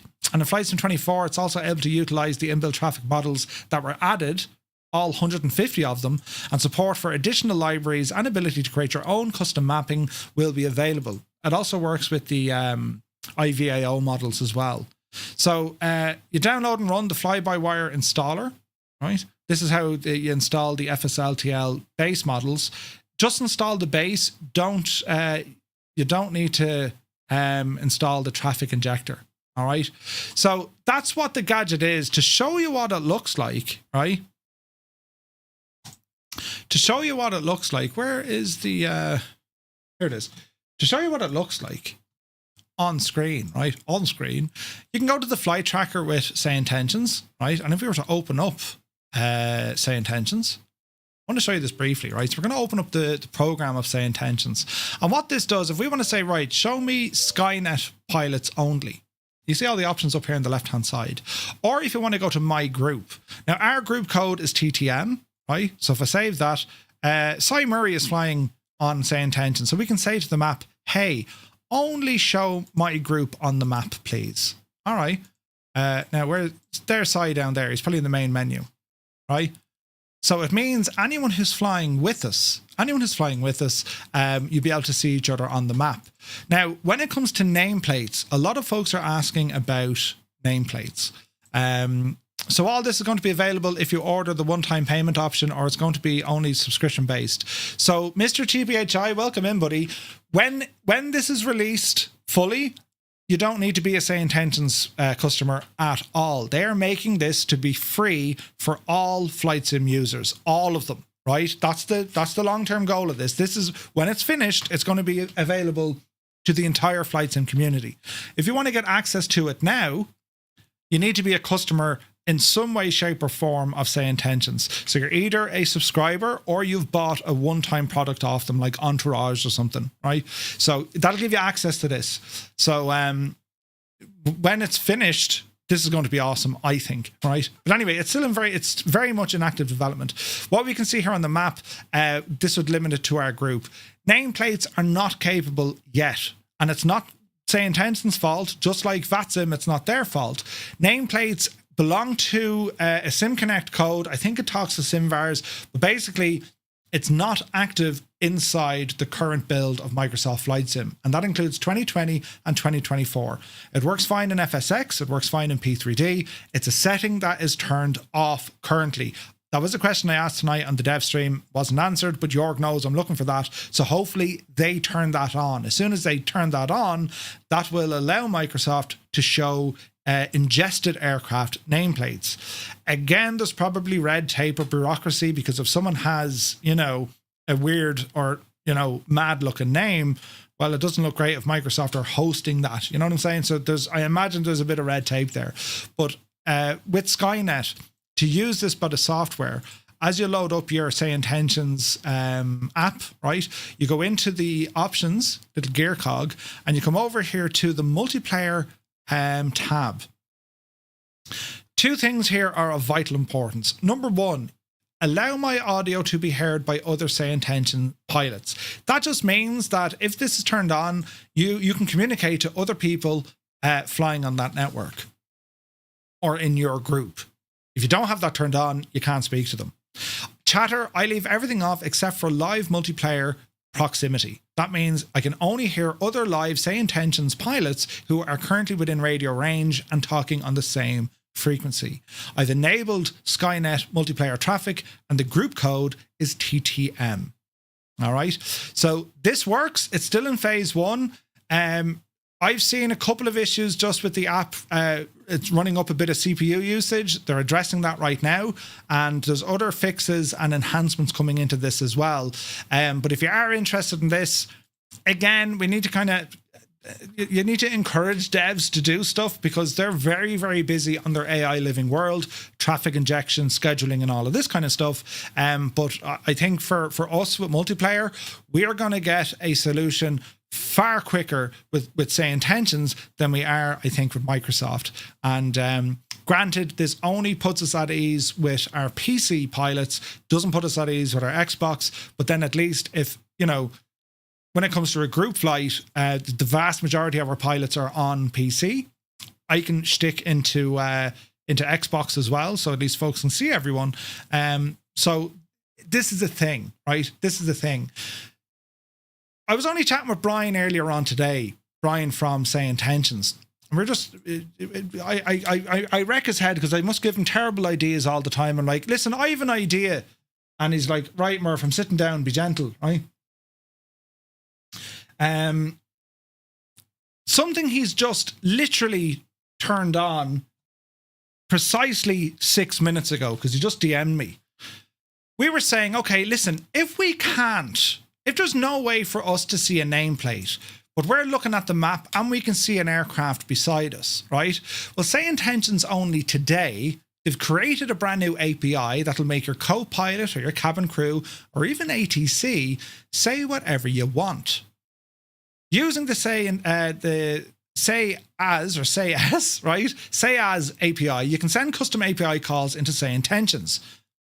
the back end to make any position speak at any time. The idea being typically it's used by pilots who are using some form of flight sim automation and they want to make the crew, co-pilot or ATC say specific things when certain events happen. For example, you might program spad.next. So when the landing gear goes down, your co-pilot says in some sort of, variation, landing gear 3 green down. When you trigger these controls, and this is moving towards other stuff the Say Intentions are working on. We've mentioned checklists. They're working on checklists as well. The idea being is that, okay, co-pilot, flaps 20, flaps set 20, right? Anyway, why this is important, and Brian has literally just said, this is now live, Murph. If you're using Say Intentions and you're on the tracker, you can now ask your co-pilot, who's that guy beside me? Literally, who's your man beside me off my right wing? It'll come along and say, oh, that's Cy Murray in a Skyhawk. Huh? It'll do that. Who else is near me in the group? Well, you got 15 other aircrafts in the group. What? Right? What plane is Dougal flying? And it'll pick up the information based on what Dougal is flying. This is based on everyone being connected. It is the next best thing of having nameplates because the sim doesn't support them yet, right? So with Say Intentions, you can be flying along. That's Wombat. It'll tell you who's beside you because everyone's connected together. Plus, you're going to have eventually the restriction or the delay lifted on your communication. This is huge, lads, and this was only done this evening. It's mad, right? It is mad because if you are flying along, you have your map open, be it on a tablet interface or an in-sim panel or whatever. But you can see an aircraft on your left-hand side and you're flying on SkyNet. You're not flying on Microsoft servers. Oh, Jesus. Who's the guy beside me on my left-hand side? Who's at my 1 o'clock? Your co-pilot or your crew, whoever you direct the question to, they're going to tell you. And it's going to be based on the information that they can pull using their own flight tracker. This is huge. It's brilliant. It's why it's called SkyNet, yeah. What did he have for breakfast? He's still eating it. But you know what I mean, right? Very, very exciting stuff. You can ask any intercom passenger, and ATC also knows what the story is, which is absolutely brilliant. So you can even say, where's Mr. Square Lee? You could ask the system, where is Mr. Square Lee? If he's connected to our system, he could say, he's at your 2 o'clock, about 75 feet behind you. What? This can do all of this now. Just now, they turned it on tonight. I was only chatting to Brian earlier. I was like, yeah, give me a second. Yeah, right, Murph, it's live. 7 minutes ago, right, Murph, I just did this. Isn't that incredible, lads? Where is this now? I need to tell him. Amazing. Just informed folks. Brilliant. Because they were saying, yeah, we'd love to get nameplates in there, but we can't, Murph. We've asked. Okay, so what if you can't have nameplates? How can we identify who's beside us without having to leave the screen and look at this screen? ATC will tell you, or your co-pilot will tell you, or your crew will tell you. Jemima, who's that flying beside me? Brilliant. It'll do all of these things, right? Energizer says, I've been tempted by Say Intentions, but I've held off because of the price. Well, you get a free 24-hour trial. Just try it, lads. Just try it. I'm telling you, it's very good. It's far more than just ATC. This is the sort of cool stuff that we need. And they know the issues when it comes to multiplayer flying. You know what I mean? So each to their own, but I just think this is the direction. This is what I love this stuff, man. Right now, their SkyNet is hosting 226 pilots of various groups. You can see them, what they're doing, where they are. It's all there. So highly recommend, give it a shot. Just give it a shot. There's a free trial for 24 hours. Try it out. Play with it all. See what you can do. The AI Living World stuff, I think, is in there as well. So yeah, it's awesome. Tyler, good to see you. Echo 19 is here. Murph, what sort of air shows do you have over there in your neck of the woods? Am I going to any? We really only have one or two. They do some up the north, in Northern Ireland. I know they do the one in Bangor. And they tend to have what's called the Bray Air Display every other year. There's not many, man. There's not many. But we can make our own if you come over, Tyler. In the sim. I have loads of models on the wall. You know what I mean? But yeah, Mr. Squarely, you're very welcome in, buddy. Give us on holidays, I think. But anyway, that's all what this is.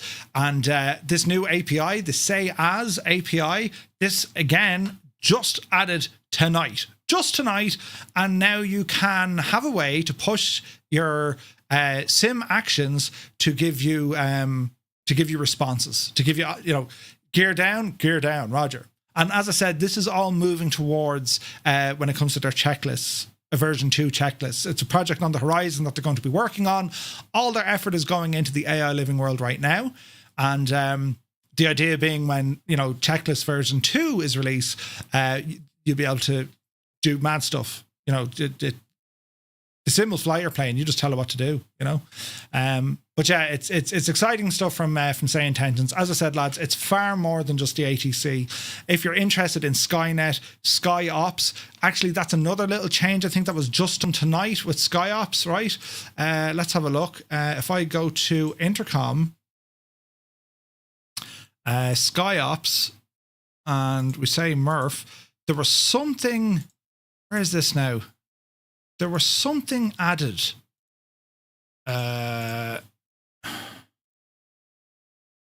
Or there is going to be something added very, very soon.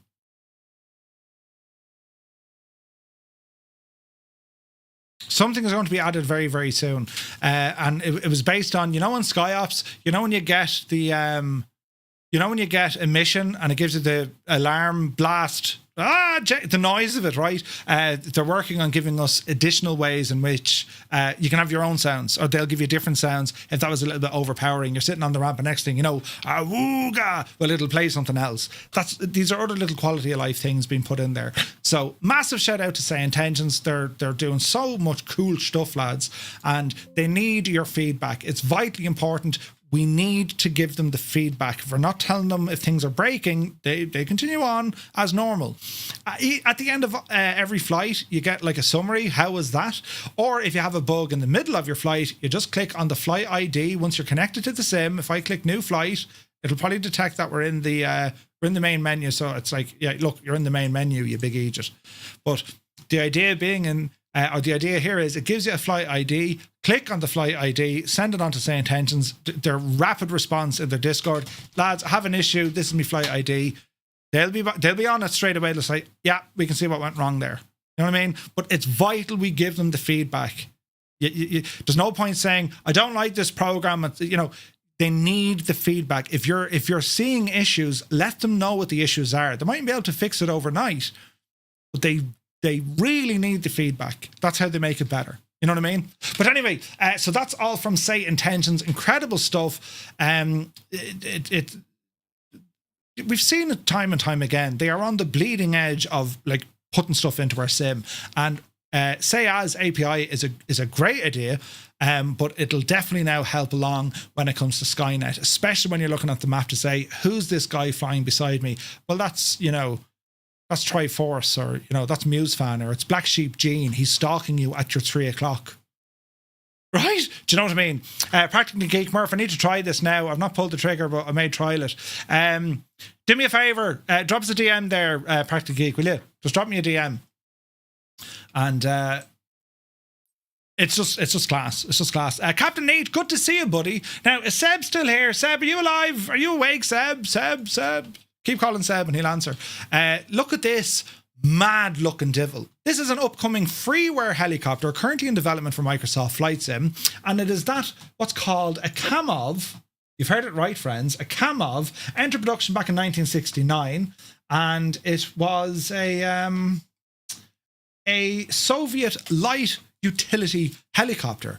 What we're looking at tonight is the CAMOV KA-26 on the way to Microsoft Flight Sim, as it's going to be a freeware project, right?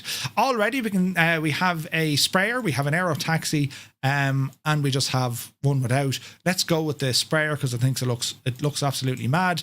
At the moment, we're a little bit limited on liveries. The aero taxi, right? Mad designs. It's freeware, right? Mad designs. Actually, we got the aero taxi one. The Soviets had some mad looking aircraft back in the day, right? So we're going to load in and just give you an idea of what this machine is all about. We'll go down to Kerry. I tend to do a lot of testing in Kerry.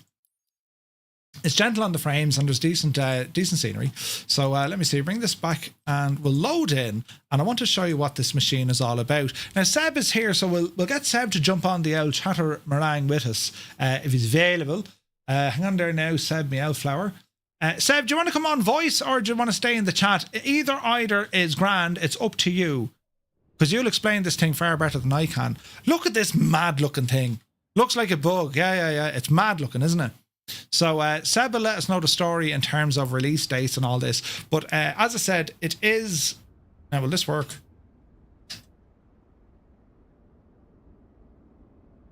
No, so I need to set up my control. Oh, that's the weather. I need to set up my controls briefly. Bear with me now, lads. Sure, you can call me. Sweet. Okay, hang on. I'll give you a shout now in 2 moments.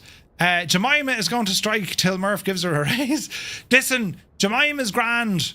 Right, there's nothing to worry about Jemima at all. She got a pay rise and everything, €1 an hour. And that wasn't the uplift, that's her actual wage. But she's grand about it, We feed her with tea. We pay her with tea. I would love this on Xbox. Unsure is it going to Xbox, but we'll ask. We'll certainly ask. Hello there. Hello there. Toronto Vasquez, welcome in, buddy. Thank you very much indeed. Right, we need to do a couple of things while this is loading. So, buttons, Murph.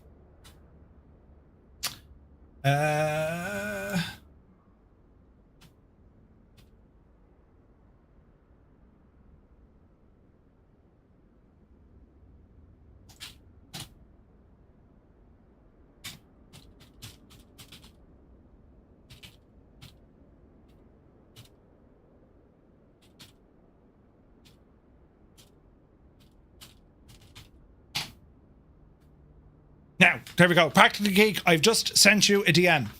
Right, where am I? Over here, look. Right, that should give me... Yes, that's giving me head movements, which are very important for helicopter. And, Jesus, right. Relax the pigeon here now. What else? I want to make sure that my other stuff is set up for helis as well. Is anyone else noticing, when you change your controls on this menu, it's not saving. And then the next time you go into the sim, you need to do it all over again. Is it only me that's happening to? Don't know. Helicopter controls, TTM heli, that'll do. Alrighty. So we'll jump in and then we'll jump back out again. Right? I've no views set up, so we'll set up some views here quickly. Now, bearing in mind, friends, this is work in progress. It's also freeware. So please take all that into your consideration. And, well, let's see what we can look at here now. And I just want to set up a couple of views here briefly. Do one of those up here. Do one of these. There's one of those. And we'll do kind of a mad owl viewpoint. It's a mad looking machine, this, isn't it? Right. So there's buttons. Over to Seb. Press the button, Murph. You can do it. Let's see what happens.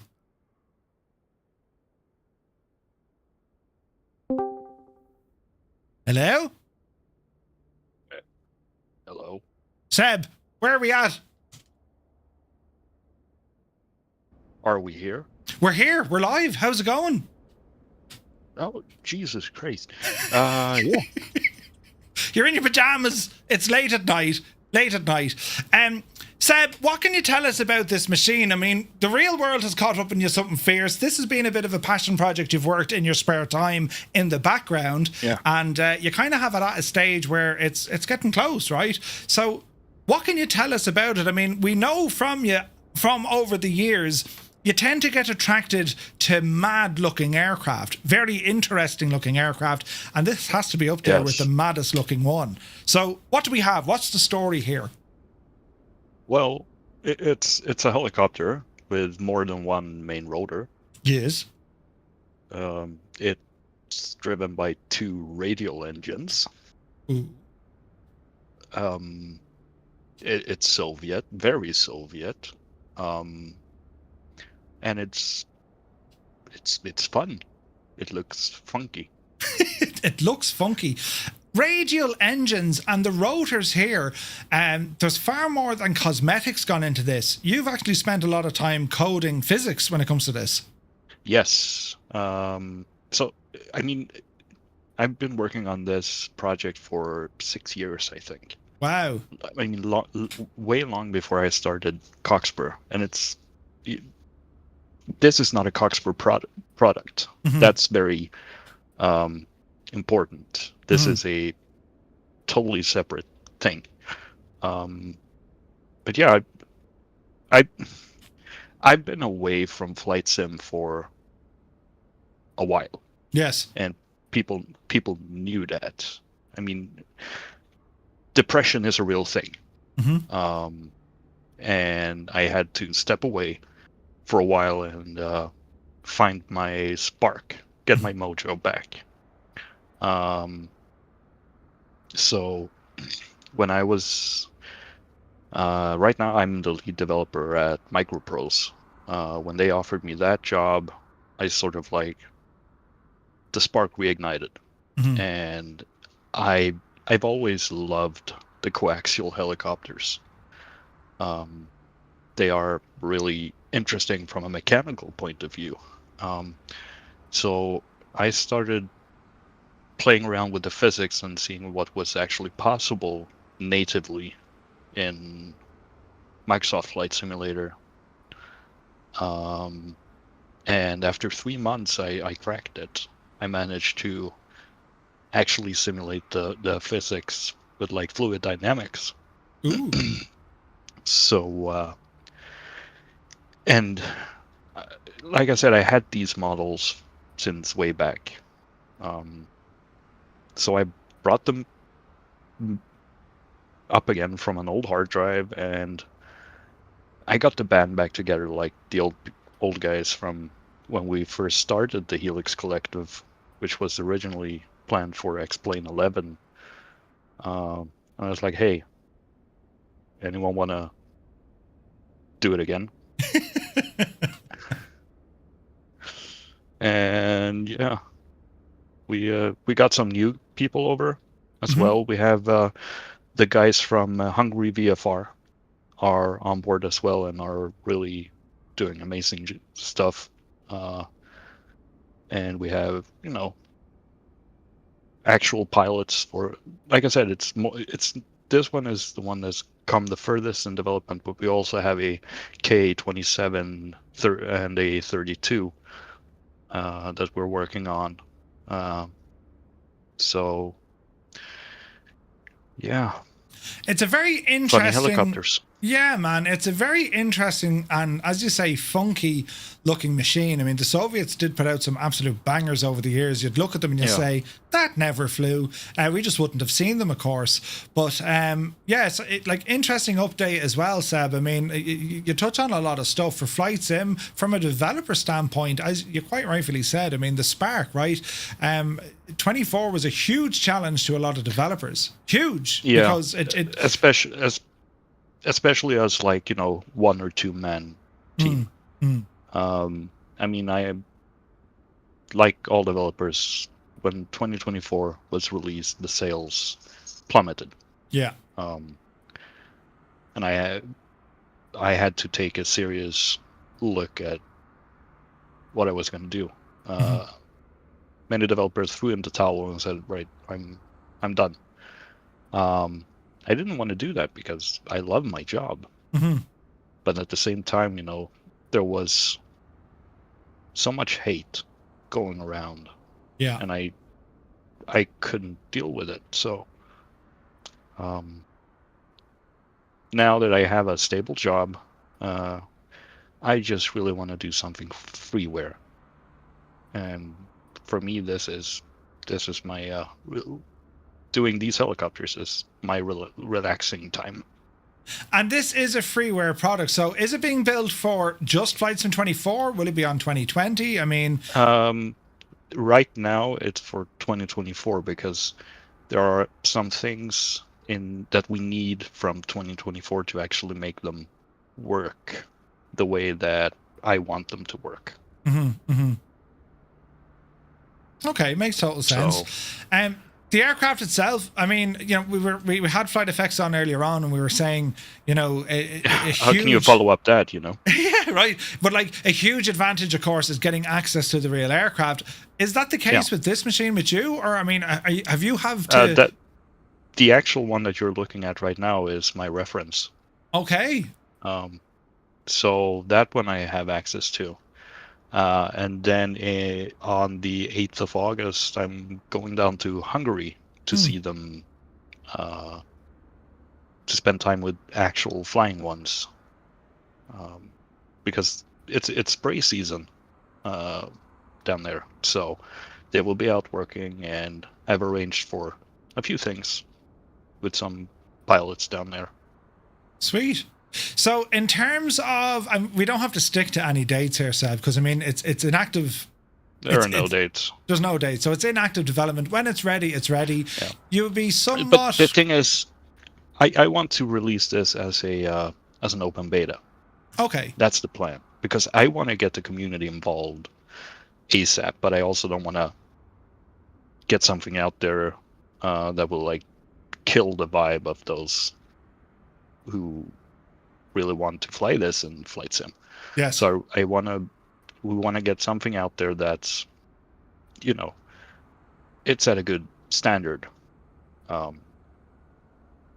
yeah, I've learned WWise, for example. So this is has a custom WWise sound pack now as well.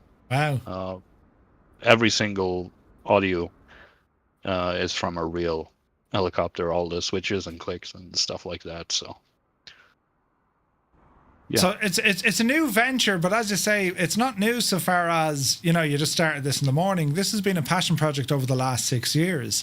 Yeah. And your passion here and the objective is to release this as a freeware aircraft. You want to get active input from the community. No release date yet, but I mean, we're talking freeware. I mean, Jays, some of the details on this thing already. I mean, this surpasses some payware options we have out already.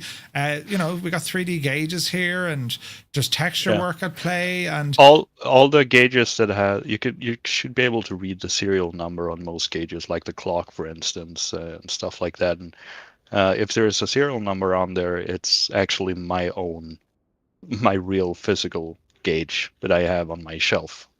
If it has a serial number. That's insane. Yeah, there's one. Yeah. They're a bit hard. Yeah. That's pretty mad, man. That's pretty mad. And tell me then, when it comes to working with real world operators of this thing, what's that been like? I mean, it's got to be exciting, right? I mean, these guys look at this as literally a vehicle or a tool. You look at this as, I want to get every small bit of information you possibly have. What's that been like for you over the last couple of months with this? It's, you know, just like when I was working on the things for Cockspur. It's always great to have the pilots there. They come at it with like, you know, it's very much like, yeah, the manual says it's like this, but it's actually like that. Yeah. So super stuff. Well, listen, I'm delighted to get to show it off. A lot of builds have come out over the last couple of weeks. I mean, you're hard at work at this thing. I just did an export like 5 minutes before you called. I've been working. I've had your stream on in the background and doing some things. Right now we're working hard on the landing gear and revamping that, especially the front gear. This is like, this cabin is not finished, just so you know. This is it's not like an air taxi. Can you imagine back in the day, you know, in Soviet Russia, helicopter fly you? You know, it's like, yeah, it's mad. Imagine an air taxi. Imagine zipping around in this. You'd be deaf, covered in oil and smelling the fuel. And those like modules, like this is the passenger modules. They could switch them out in 30 minutes. Really? So you can take away the passenger model and have it ready for spraying operations in 30 minutes.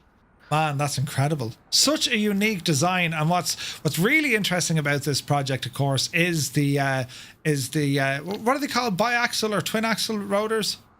Coaxial. So they spin opposite directions. Would that be right? Yes. One is you can see the blades are actually different shapes, but that is going into. There's a lot of math. I have a manual started a manual. I'm only up to 100 pages so far, and the first chapter is just math. But so the airfoil is the same, but if you see on the root, they have different shapes by the actual rotor head where they connect. But yeah, you can see one spins clockwise, the other one spins counterclockwise, and they cancel out the torque. You're too far in, but one is very sleek and the other one is sharp. So I imagine an engine failure or a rotor failure in this, it's good night, Irene. It's like, that's all she wrote. Well, a rotor failure would be hard to get. If you have a rotor failure, the transmission from the engines are broken because it's all mechanical. There's like nothing. When the engine spins, the rotor spins. Gotcha. There's no gearbox almost. I mean, it's on. It's a direct drive. There is a gearbox. There is a clutch. But I mean, you engage the clutch. You have the clutch like engaged when you start the engines because the engines are a bit hard to start otherwise. Okay. I must. Yeah, it's. I'm going to try and start the machine up, right, and take it for a bit of a hover here because now I saw, wasn't there a way to get? I'm trying to think, wasn't there options somewhere? Because we know that you have the decals in English, but were they in Russian as well, or? No, okay. They're not in Russian because, like I said, this is taking the model that I have here. If you look at the behind the pilot, there is a plaque. You should not have the mixtures on full when you start the engines, by the way. Right, so as you can see there, it's Avia Export, and that was a company that was in charge of exporting Soviet helicopters outside of the Soviet Union. Ooh. So I based this model on that aerotaxi that you're sitting in, and that was an export model, so it's an export model. It's all English. That's awesome, man. That's awesome. Right. Except for the gauges. Except for the gauges, yeah. Right, I'm going to use my absolute zero skills here and see can we start this machine without going Control E, right? So let's see if we can do radio systems. No. What do we have over here? Booster pumps. Yes. We also need the battery to come on. Now, if I was a battery, I would live down here where it says battery. Oh, we have beeps. Okay. Main bus on. Generators, I imagine, off for initial start. Would that be correct? Let's find out. Right. You are... Do you want to start over? Because you... Well, I turned down the mixture, so we should be safe. No. You This is not a helicopter you want to start with without knowing. Right. So... Have I broken it already? Is it shagged? Maybe. A Soviet aircraft, don't they just start with, like, a stick and a bit of string? No. Right. So, battery on. Battery on, check. Okay, now, down below the battery to the right, you have a switch called power line under a red cover. Yes, sir. On? Yes, flip that one. Okay. I'm sorry, the stream is lagging behind a bit. That's okay. Now you can open up both the fuel valves. Check. Right, mixture to 20%. Let's call it there. Yeah, that should be fine. Right, now go up to below the overhead panel and engage the clutch. There are two brown levers. Both of them should be down and forward. Check.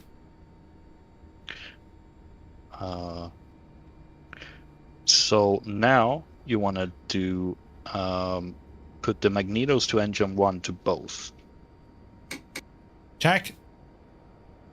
And you can go ahead and start engine 1. Okay, fingers crossed. Sounds just like a Skoda. Yeah, it started using compressed air. So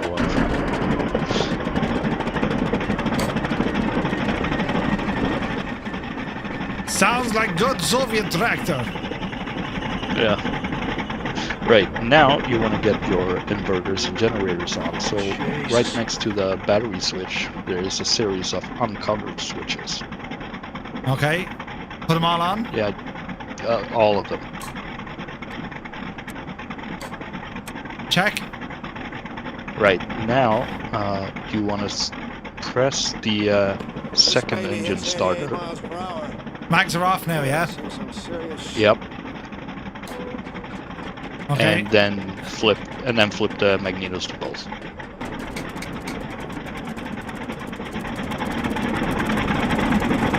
The second engine should come on. Yeah, it sounds equally as terrifying as the first. Yeah, now you can put the mixtures to about 30%. I nearly shagged it. Get the refund.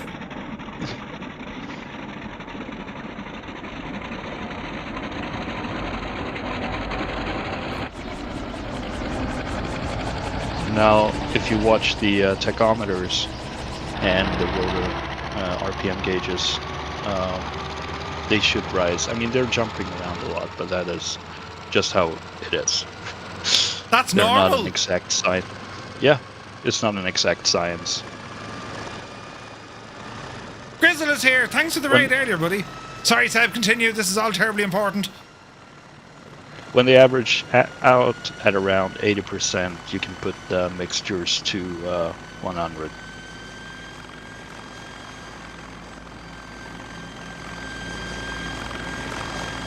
Okay, we're sounding good. Cool. Now on the collective, there is a twist grip. Just pull it up to 100%, and you should see a rise in the manifold pressure, and you should be good to go. And what about the clutches? Do they stay in? They do? Yeah. Oh, you might want to put on the AGK. As you can see, I have a red indicator there. So up on the roof, overhead, sorry, ceiling. Yeah. You have AGK, GPS, nav, and comms. Just put them on.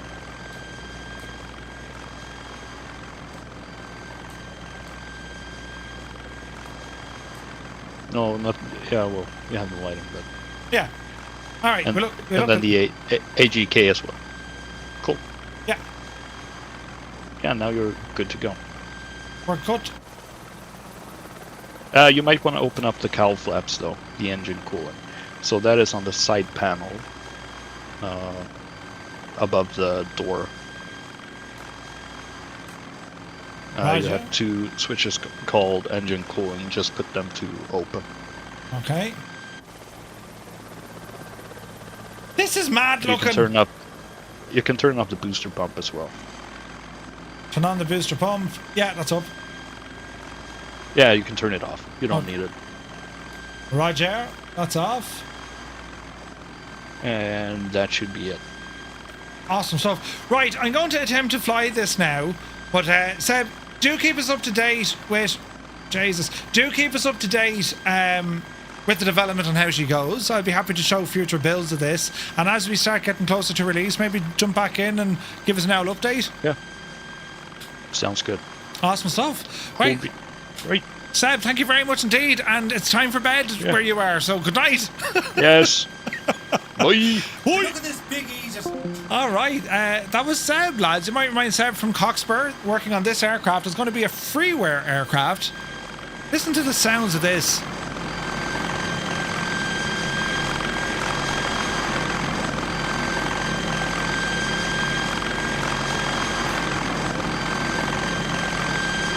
Engine 2 seems to be spinning down. Why is that happening?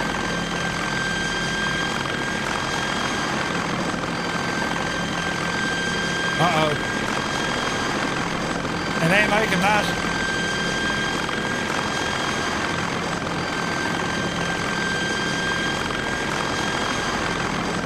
Let's see will it recover. Engine 2 looks shagged.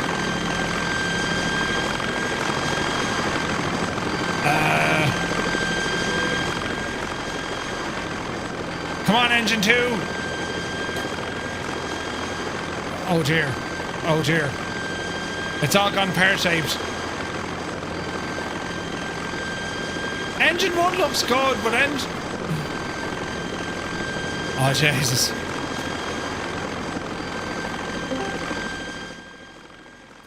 Murph, Seb, I didn't press anything, I swear. I know. Listen, the needle on the tachometers that is with the number 2, that is the rotor RPM. So those will always sync up. The 1 is your engine RPM. Ah, engine RPM So you have and then rotor RPM. Yeah. So Okay. now, the needles marked number 1, that is your engine RPM, and the needles marked 2, that's the rotor RPM. Okay. So you can just take off. But the It's engine fine. the engine 2 RPM looks shagged. I don't know how you met. Okay, just start it up again. Just hit the starter. Yeah. Do it. It's making bad sounds. Right, it looks good. Right, come on, Seb. Yeah. All is well. Yeah. Go fly. I go fly now. Right, look, go back to bed. Yeah. Wait. Oi. Jesus. Right, now, in Soviet Russia, we fly a beautiful helicopter. Right, easy now, Jemima. Do you hear the sounds? Easy now. Easy.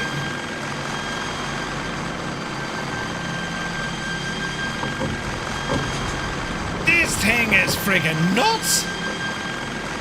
What's the red light for? I don't know what that means either, but sure, listen. We'll wing it, lads. No, get up there now. There we go. We're doing a thing.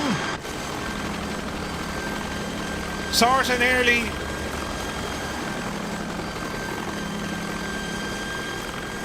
Look at this mad joke.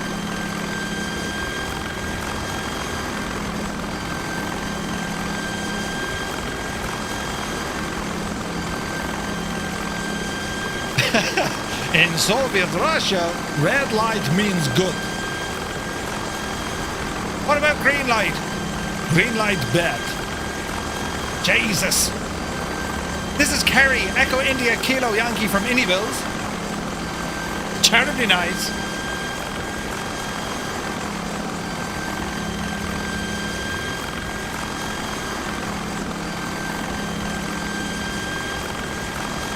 Isn't that mad looking? If this was ever going to be the evil villain helicopter, this is, Jesus, this is the evil villain helicopter right there. Today, we find ourselves getting ready to steal the Statue of Liberty. The small one. From Vegas. It needs a name, you know. Boris or Natalia. It needs a name.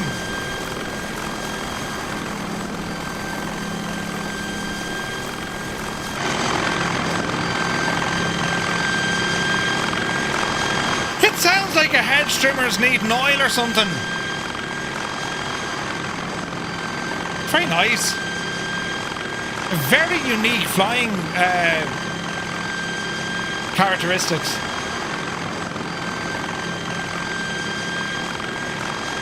Down there now, we give this a bit of a turn. Up you devil you. So you can kind of move as well, can't it? NATO reporting name is Hoodlum. Is it? Hoodlum?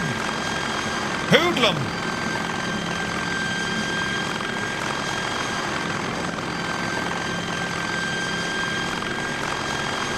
What do you think of this, lads? No release date yet, but the good news, this is going to be free. Where's Epic Fool? He'd be loving this. Easing out.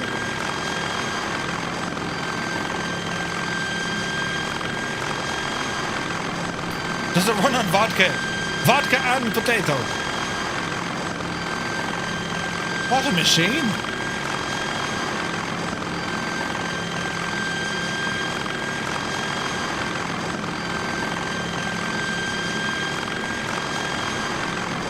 We have a Discord panel or channel where we post things. Yeah, Sam, share the link to me on Discord. I'll put it in the chat. The sounds are repetitive.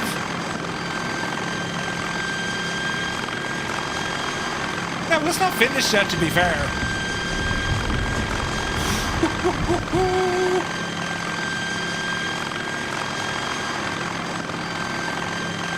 All right, Betsy.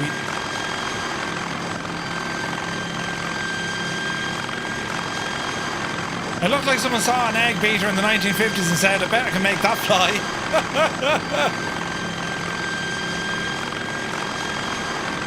Brilliant.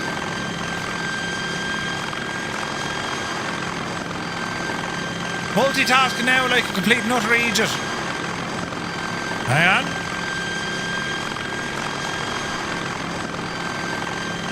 There's the link on into the chat, lads. That's the Discord service for Helix Collective Reborn. The team working on this machine. The US Air Force had something similar. Did they?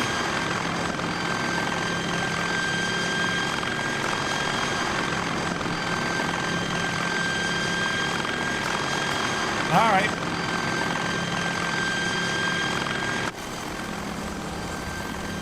It is mad looking. Isn't it mad looking? Look at the landing gear on it. It's a shopping trolley.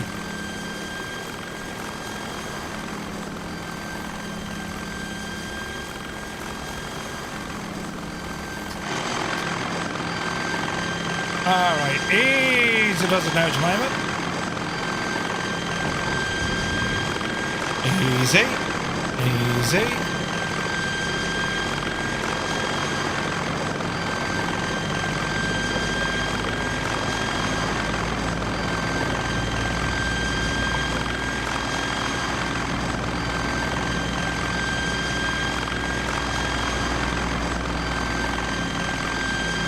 Easy now.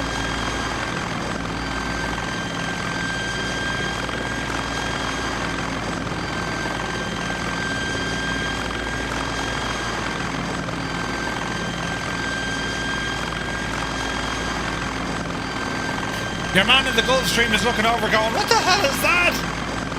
And then we get out, you know. We're like, oh yeah. This is our machine, man. Right, gently put it down. Easy. It handles really well.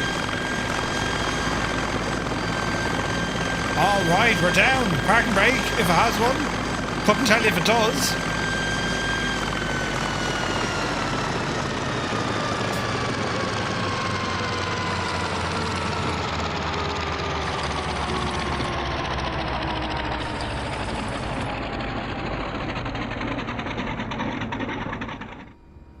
Isn't that nuts?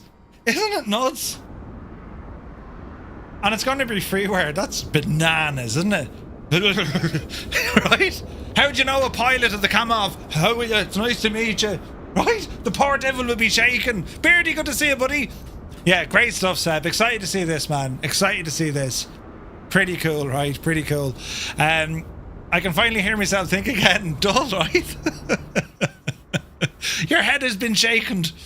Shaken, not stirred. Yeah, sliding door is cool. It really is. It's a freeware project, lads. Come on. Pretty cool, right? Based on the provided information, the Cayman HH-43 Husky was an old coaxial helicopter used by the US Air Force in the early 1960s. Ooh. See, go back then, the 60s, right?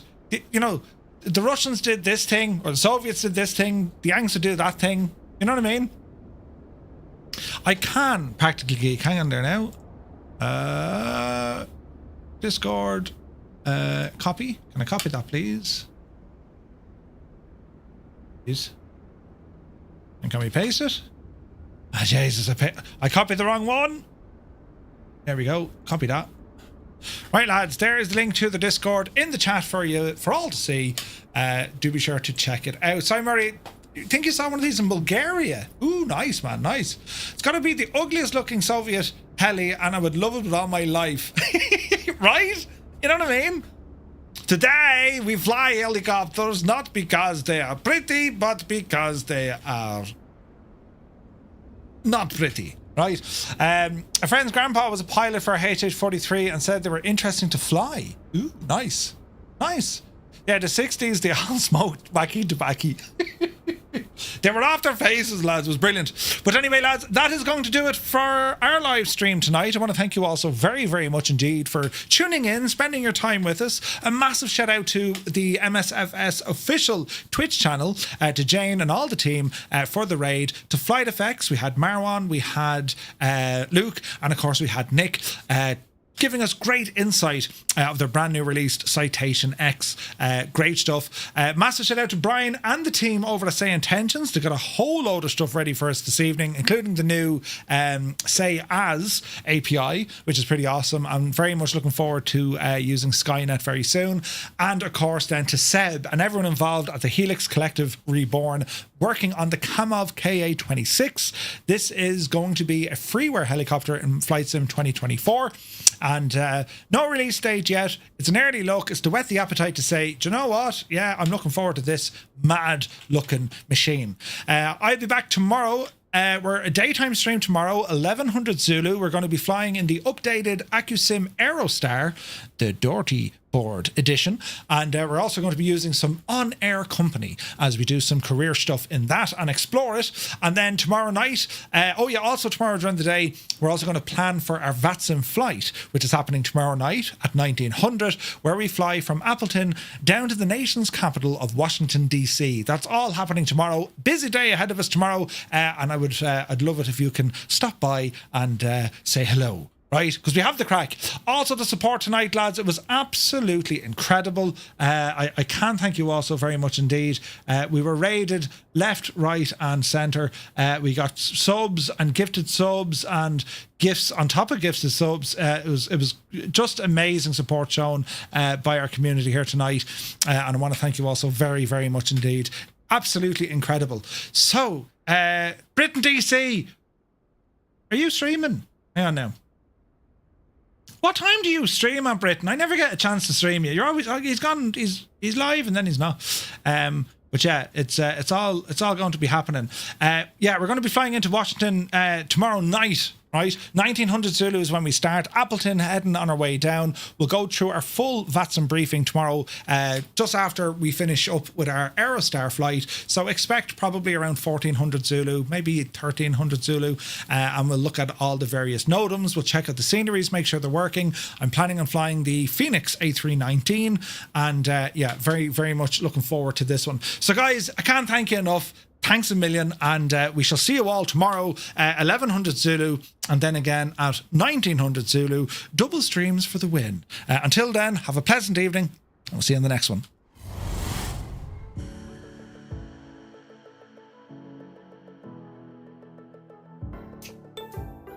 Ready for this to go? I'm a little teapot, short Dreamy, sleepy, and nighty, stout. snoozy, snooze. Here is me handle, and here is me spout. When I get all steamed up, hear me shout. Just tip me over and pour me out. Ah, Jesus! Oh, stop. You see?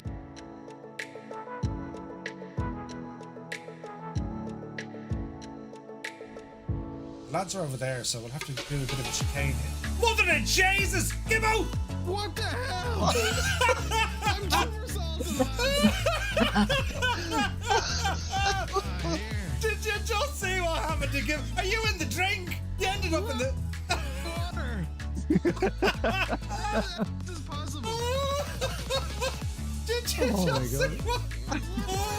There's I'm upside down in the water. I had a terrible accident. That was wasn't even moving. That was like, oh Jesus! Oh man, that was so funny. Steiny, are you watching Twister or something? I mean, that was just. We're doing a thing, right? We're almost supersonic. Well, we're only at 400 knots. That was the most cinematic anticlimax ever. Yeah, but hang on, give it time. We're doing it. Hello there.